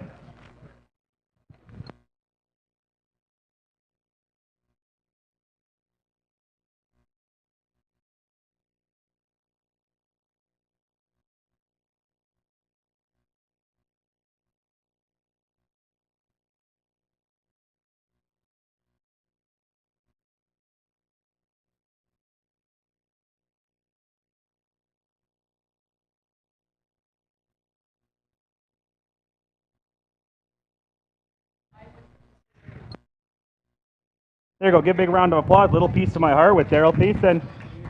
Here are your quarter times. They went over the first quarter in 30 and 4, over the half in 101 and 4, over 3/4 of 131 and 3, finishing the full mile in 203 and 3. Payouts and rundown will be up shortly.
Here's your rundown for race number 7. Number 1, Bits and Bites, was 4th. Number 2, Send Me a Tweet, was 2nd. Number 3, Baby Badger, was 3rd. Number 4, Having Fun in the Sun, was 3rd. Number 5, Little Piece of My Heart, your winner. And number 6, All I Am, was 6th. From the top down, your program should read 4, 2, 5, 3, 1, and 6.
Here are the payouts for race number 7. Number 5, Liz Place, paid $250 to win, $240 to place, $210 to show. Number 2, Send Me a Tweet, paid $310 to place, $260 to show. And number 4, Having Fun in the Sun, paid $380 to show. The $2 exactor, 5-2, pays $3.60. The $2 triactor, 524, pays $17.70. In the upcoming 8th race, no changes. They'll go to post in about 8 minutes.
All right, that was a good finish there. Daryl picking up his second win back here in Miami, with a little piece of my heart making her Manitoba debut as well. So congrats to those combinations there. But we look at race number 8 and the finale of our pick 4. I'm going to go with the 3, Farmer Strikes Fame. Glenn LeDrew back in the bike here. This mare had 2 wins and a second in the last 3 starts. Seems that times keep getting better and better, and I don't think you can count out number 3, Farmer Strikes Fame. For second, I'm going to take Serial Killer. In its first 2 starts of the year, looked pretty solid. Just had that little break near the end in the Golden Boy leg 1 last week, and might have won that one. It stayed flat. You never know. And for third, I'm going to take the 6, State Your Case, on the outside. I liked its win last week in 2:02 and 4, 30-3 closing quarter. So I got 3, 4, and 6 in race number 8. What about you, Mike? Well, looks like what I like too. I agree with Farmer Strike Fame. Absolutely razor sharp, 2 wins in a second, and paced a pretty impressive 2-1 mile last week. Serial Killer, maybe with an excuse. You won't see it on the program, but at the top of the lane last week, or right at the top of the lane, did make a break. Doesn't show on the program. It will show next week, and that took him right out of the race. Otherwise, Serial Killer had a shot to go 3 for 3, and is a very big threat in here. Out of the 6-horse field in this race, if I had to choose one horse that I would like to have in my barn, would be State Your Case, the 6-hole. Does draw post position 6. 3 starts, and look how the horse is improving. 2-5, 2-4, 2-2. What a nice 3-year-old filly this one is. And George is just getting this horse used to racing, but tons and tons of ability. State Your Case would not surprise me in race number 8, but I am going to go with the 3, 4, and the 6, Trey.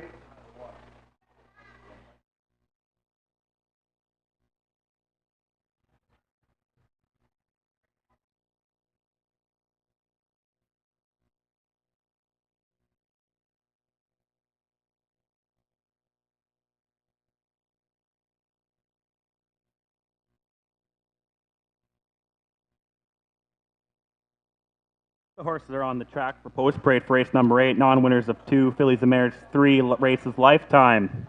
Number 1, My Oh My, Look at Me Fly, owned and trained by Corey Manning. Kirk Rogers takes the wheel. Number 2 is 2 Shoes, owned by Dennis Chapela, trained by Dennis, Michelle Ray in the bike. Number 3, Farmer Strikes Fame, owned and trained by Trevor Williams. Glenn LeDrew teams up. Number 4 is Serial Killer, owned by Mark Fillion and Wanda Howlett, trained by Mark Fillion. Don Howlett drives. Number 5 is Electric Amethyst, owned, trained, and driven by Corey Manning. And number 6, State Your Case, owned by Tara and Garrett Isman, trained by Tara Isman. George Isman is in the bike. 5 will go to post, all 6 will go to post in 3 minutes.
The horses are called to starting gate for race number 8. Non-winners of 2, fillies and mares.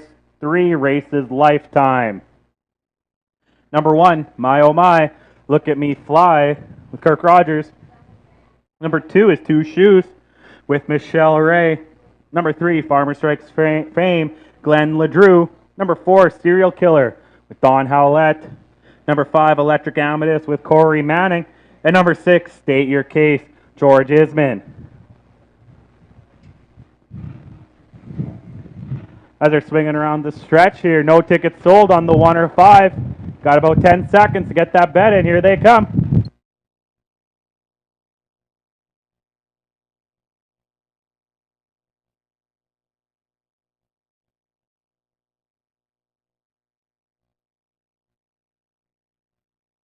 And they're off end pacing. Two Shoes takes the front end. Farmer Strike's frame is caught out 3 wide. There's a break on Two Shoes. And Farmer Strike's fame takes the lead. My oh my, look at me flies in second. State Your Case about 8 lengths back in third. Serial Killer is fourth. Electric Amethyst is fifth. And Two Shoes still having trouble as they're all spread out at the quarter mark. It's Farmer Strike's fame with My oh my, look at me fly right there. 29-1 opening quarter. Farmer Strike's fame keeps the lead. My oh my, look at me flies in second. State Your Case is third. And that is Serial Killer and Electric Amethyst as they now all caught up to each other as they're coming down the stretch for the first time. It's Farmer Strike's fame with Glenn LeDrew. My oh my, look at me fly. And State Your Case is your top 3 at the half. 1 minute and 1 as they're kicking in the clubhouse turn. Farmer Strike's fame. My oh my, look at me flies second. State Your Case now out 2 wide trying to make a charge. Serial Killer's out 2 wide as well. Electric Amethyst is still in 5th. Down the backstretch they go. Farmer Strike's fame. My oh my, look at me fly and State Your Case battling it out. Serial Killer's in 4th at the 3/4 mark. 1:31-1. Farmer Strike's fame. My oh my, look at me fly. Now Serial Killer's out 3 wide. State Your Case on the inside, and Electric Amethyst is still 5th. As down the stretch they come. It's all Farmer Strike's fame. Big battle for second. My oh my, look at me fly, and Serial Killer. Serial Killer takes over for second and charging for first, but it's all my Farmer Strike's fame. Serial Killer, State Your Case.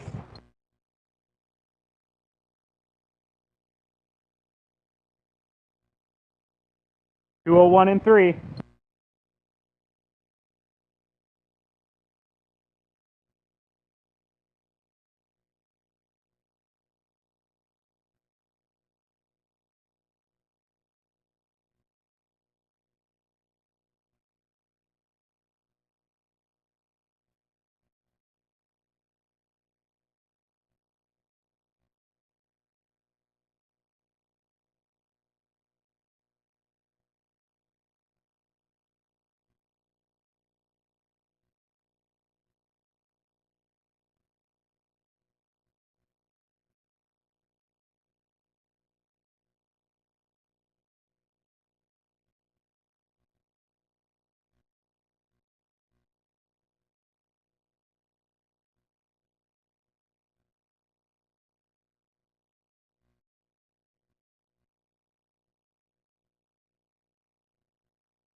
Coming to the winner circle is your unofficial winner of today's 8th race, Farmer Strikes Fame, 4-year-old Bay Mare by Sports Writer in Creek Alley, bred by Mark and Vicky Nelson out of Baltimore, Ontario. Owned and trained by Trevor Williams. Glenn LeDrew picking up the win. Glenn's 4th win of the day.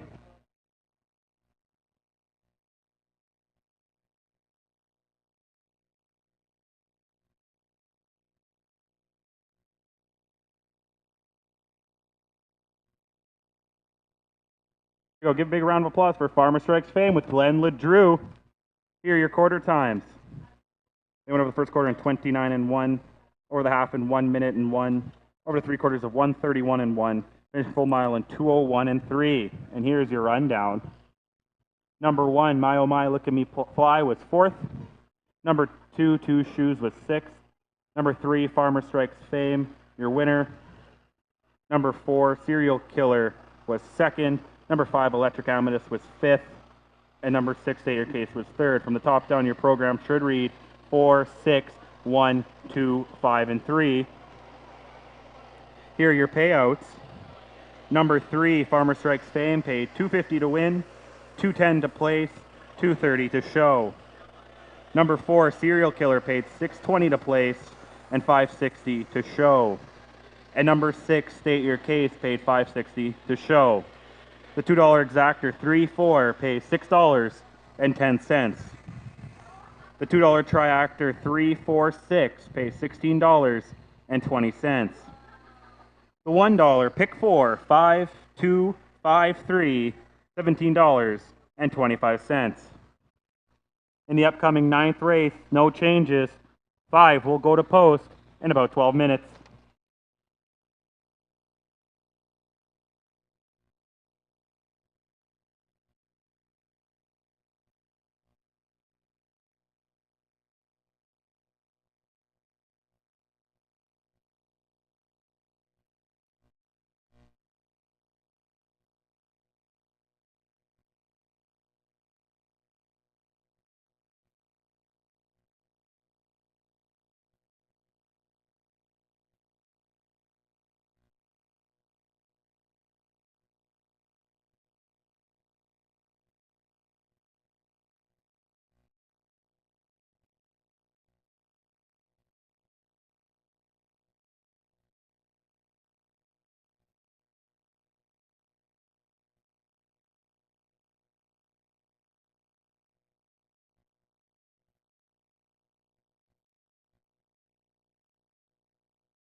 Well, Trey, race number 9, the first half of the daily double. Yep.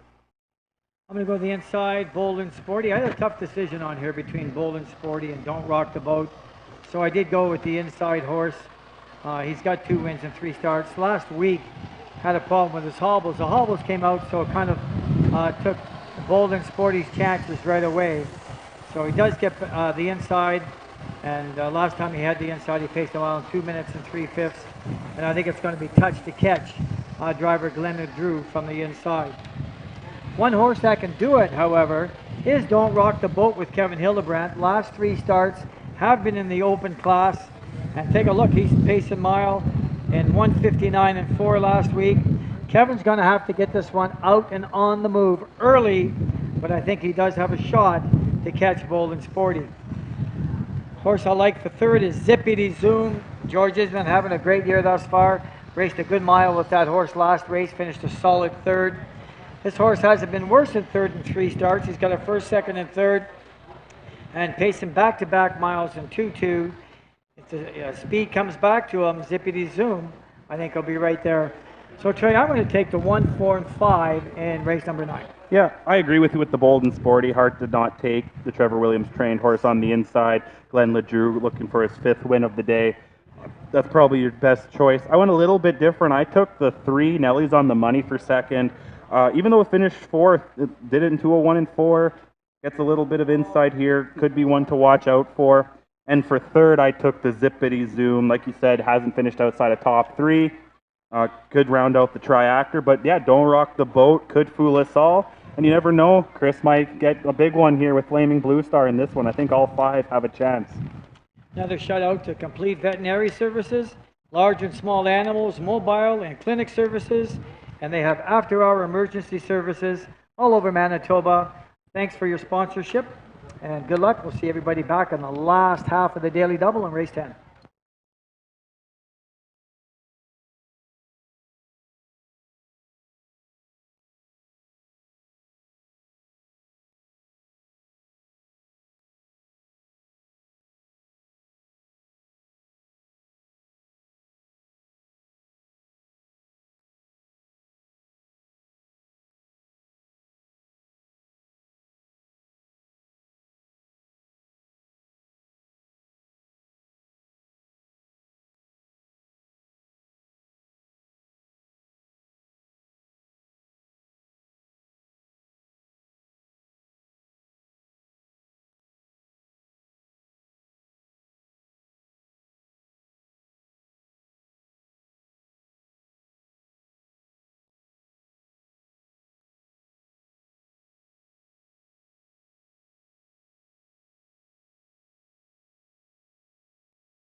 The horses are on the track for post parade for race number 9. Non-winners of 6, fillies and mares 7.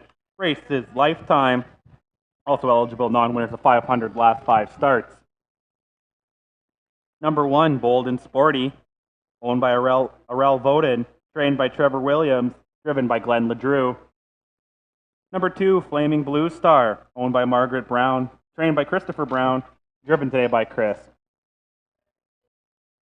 Number 3, Nelly's on the Money, owned by Jay Mooney, trained by Clayton Braybrook, driven today by Kirk Rogers. Number 4, Don't Rock the Boat, owned and trained and driven, Kevin Hillebrand. And number 5, Zippity Zoom, owned and trained by Tara Isman, George Isman in the bike. The 3 geldings and 2 mares will go to post in 3 minutes.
Just make sure you get to those windows. 3 horses have no tickets sold, like the number 2, Chris Brown, looking for his 26th win.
The horse are called to the starting gate for race number 9.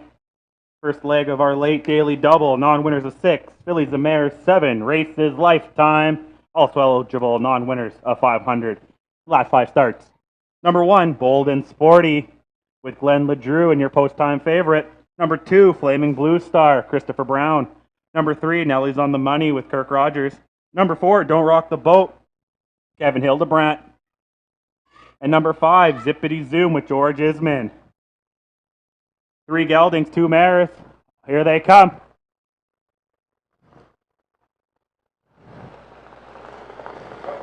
And they're off and pacing. Right to the front end, Bold and Sporty.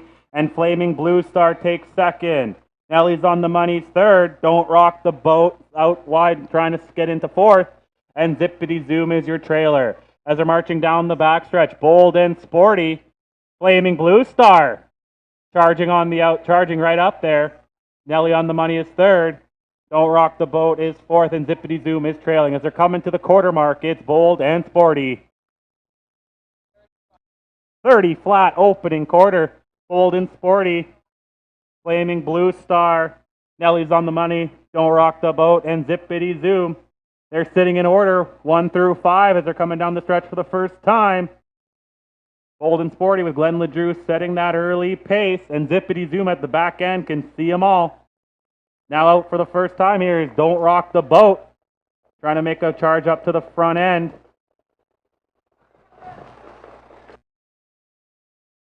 "101 and 2, 4 in, 1 out as they kick into the clubhouse turn. Bold and Sporty. Flaming Blue Stars in second. Don't Rock the Boat out 2 wide third. Nelly's on the Money's on the inside fourth. Zippity Zoom still the trailer. Down the backstretch they go. Bold and Sporty. Flaming Blue Star right there. Don't Rock the Boat is out in third. Now Zippity Zoom's out 2 wide as well at the 3/4 mark. 131 and 1. Bold and Sporty. Flaming Blue Star. Don't Rock the Boat's in third on the inside. Nelly's on the Money, and Zippity Zoom trying to look out 3 wide. Down the stretch they come. Bold and Sporty. Flaming Blue Star has a chance on the inside. Don't Rock the Boat. It's all Bold and Sporty, but a big charge for second. Gonna be tight. Looks like Flaming Blue Star and maybe Zippity Zoom.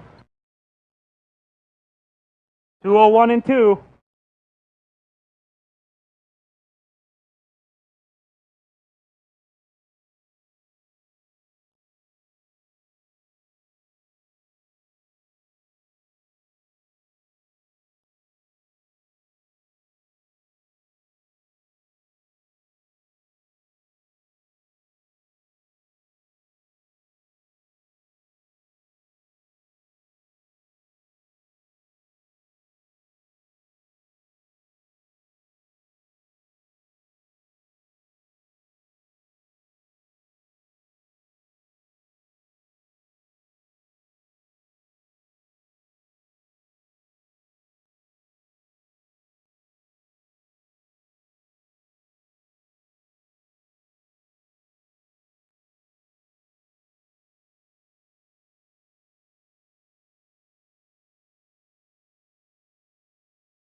Coming to the winner's circles, the unofficial winner of today's 9th race, Bold and Sporty, four-year-old bay mare by Sports Writer and Murrayfield, owned by Arel Voden out of Verdun, trained by Trevor Williams, driven today by Glenn LeDrew.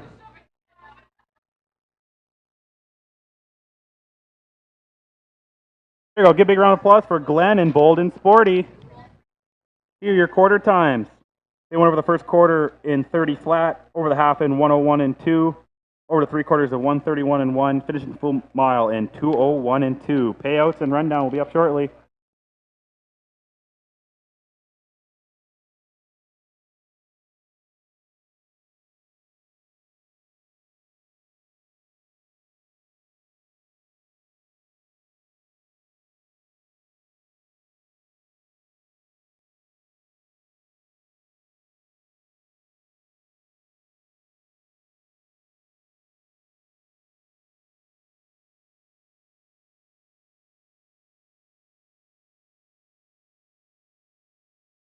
Here are the payouts for race number 9. Number 1, Bold and Sporty, paid $290 to win, $340 to place, $210 to show. Number 2, Flaming Blue Star, no place tickets were sold, and $360 to show. And number 5, Zippity Zoom, was $230 to show. The $2 exactor will pay one with all, that's one with all, will pay $2.10. The $2 triactor, one with all, will pay $2.20. And your rundown. Number 1, Bold and Sporty, your winner. Number 2, Flaming Blue Star, was second. Number 3, Nelly's on the Money, was fourth. Number 4, Don't Rock the Boat, was fifth. And number 5, Zippity Zoom, was third. From the top down, your program should read 1, 2, 4, 5, and 3. In the upcoming 10th race, number 3, Jim Strikes It Rich, is scratched. And number 6, Philly, is scratched. And there'll be no show wagering in race number 10. 4 pacers will go to post in about 10 minutes.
Yeah.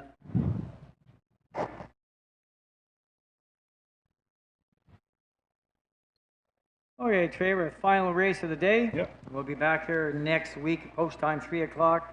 Hopefully, I have some more horses in the box. A lot of horses did sit out this week, and hopefully make the return next Saturday, 3 o'clock. 10th race, we do have 2 scratches, but I'm going to go to the inside. I had this horse picked regardless of the scratches or not, and that is Hurry Home. With Daryl Mason on the inside, Sherry Mason trained. This horse was parked out a long way last week. Yep. and still got the job done in 2:01 and looked good doing it. And this horse came in from Alberta and was racing a lot tougher in the 7,500 condition races than what you see in this program here for sure. Yep. Those horses that come from Century Downs usually do very, very well here, and I think Curry Home should have things, this 4-year-old mare, his own way. Millie's Million, no slouch, probably one of the top 2 mares on the grounds. Got a good win last week, good last quarter in 29 flat. Has got to the winning circle twice this year and won second to Philly. And this horse could easily upset my number 1 pick, a very talented 3-year-old filly. Wide open for third, I'm going to take Buck Rogers, real grinding horse, and he looks to be the best of the rest in this 4-horse field. How about you? Yeah, I switched things around after the scratches because I actually ended up having Philly, the 6, to win this, but, you know, sits this one out. I'm going to go with Buck Rogers for the win here. Glenn LeDrew, 205 last time out with Chris. Glenn gets back in the bike in this one. You know, might be a little bit of a price, might be just the long shot in this one, but I did take Curry Home on the inside for second and Millie's Million for third. And yeah, I threw Buck Rogers in the second half of my daily double, so hopefully this one will pay me a little bit of a price going in race number 10. It'll pay good.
The horses are on track for post parade for race number 10 and our finale today. Non-winners of 4, Phillies and Mares 5, Races Lifetime. Number 1, Hurry Home, owned by Daryl and Sherry Mason, trained by Sherry Mason. Daryl Mason's in the bike. Number 2 is Millie's Million, owned by Richard Ray and trained by Richard Ray. Michelle Ray takes over. Number 3 is Scratch. Number 4, Buck Rogers, owned and trained by Trevor Williams, driven today by Glenn LeDrew. Number 5, Da Little Beast, owned by Arthur Ray, trained by Arthur Ray, and driven today by Tyler Grundy. And number 6 is Scratch. The 4 will go to post in 3 minutes.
Horses are called to the starting gate for race number 10.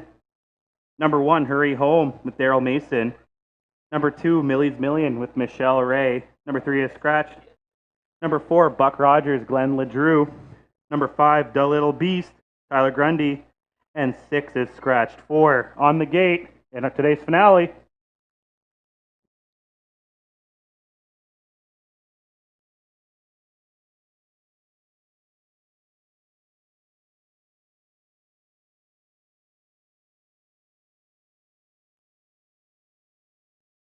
And they're off and pacing. On the inside, Hurry Home, Millie's Million. Caught out wide, The Little Beast is coming in third. And Buck Rogers is trailing. They're heading down the backstretch for the first time. Hurry Home, setting the early pace. Millie's Million, The Little Beast, and Buck Rogers. Now coming up to the first opening quarter, it's Daryl Mason and Hurry Home. 29-3. No movement yet as it's still Hurry Home and Millie's Million. The Little Beast, and about 5 lengths back to Buck Rogers. Coming down the stretch for the first time. All 4 in a line. Hurry Home, Millie's Million, The Little Beast. Buck Rogers trying to catch back up.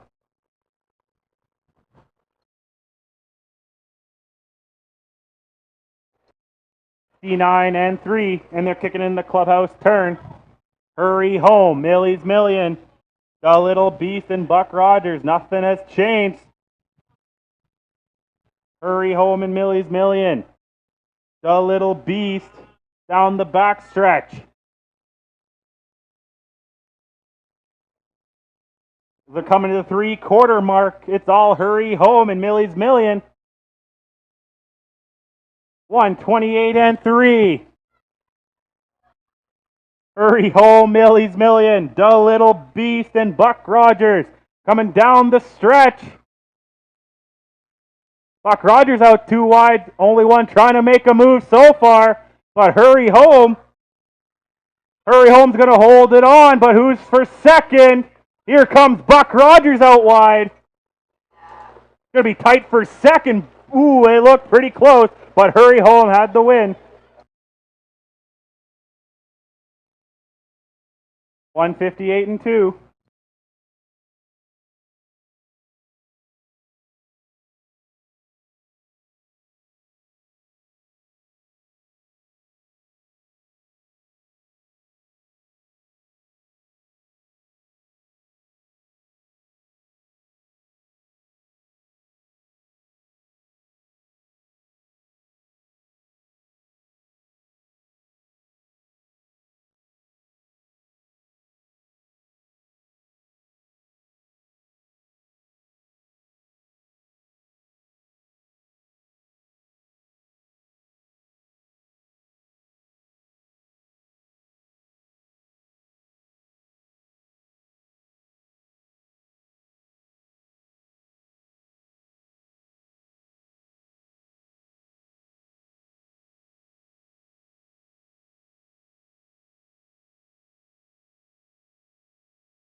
Coming to the winner's circles, the unofficial winner of today's 10th and final race, Hurry Home, 4-year-old bay mare by Mystician and One Hot Majorette, owned by Daryl and Sherry Mason, trained by Sherry Mason, and picking up the win, Daryl.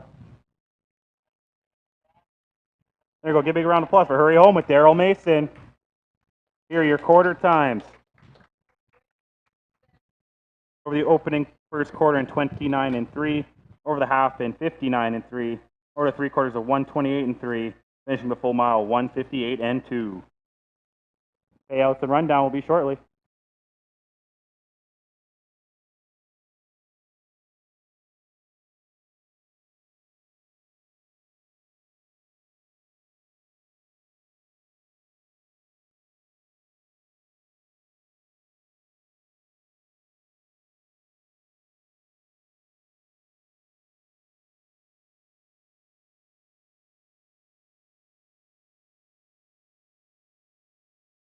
Here's your rundown. Number 1, Hurry Home, your winner.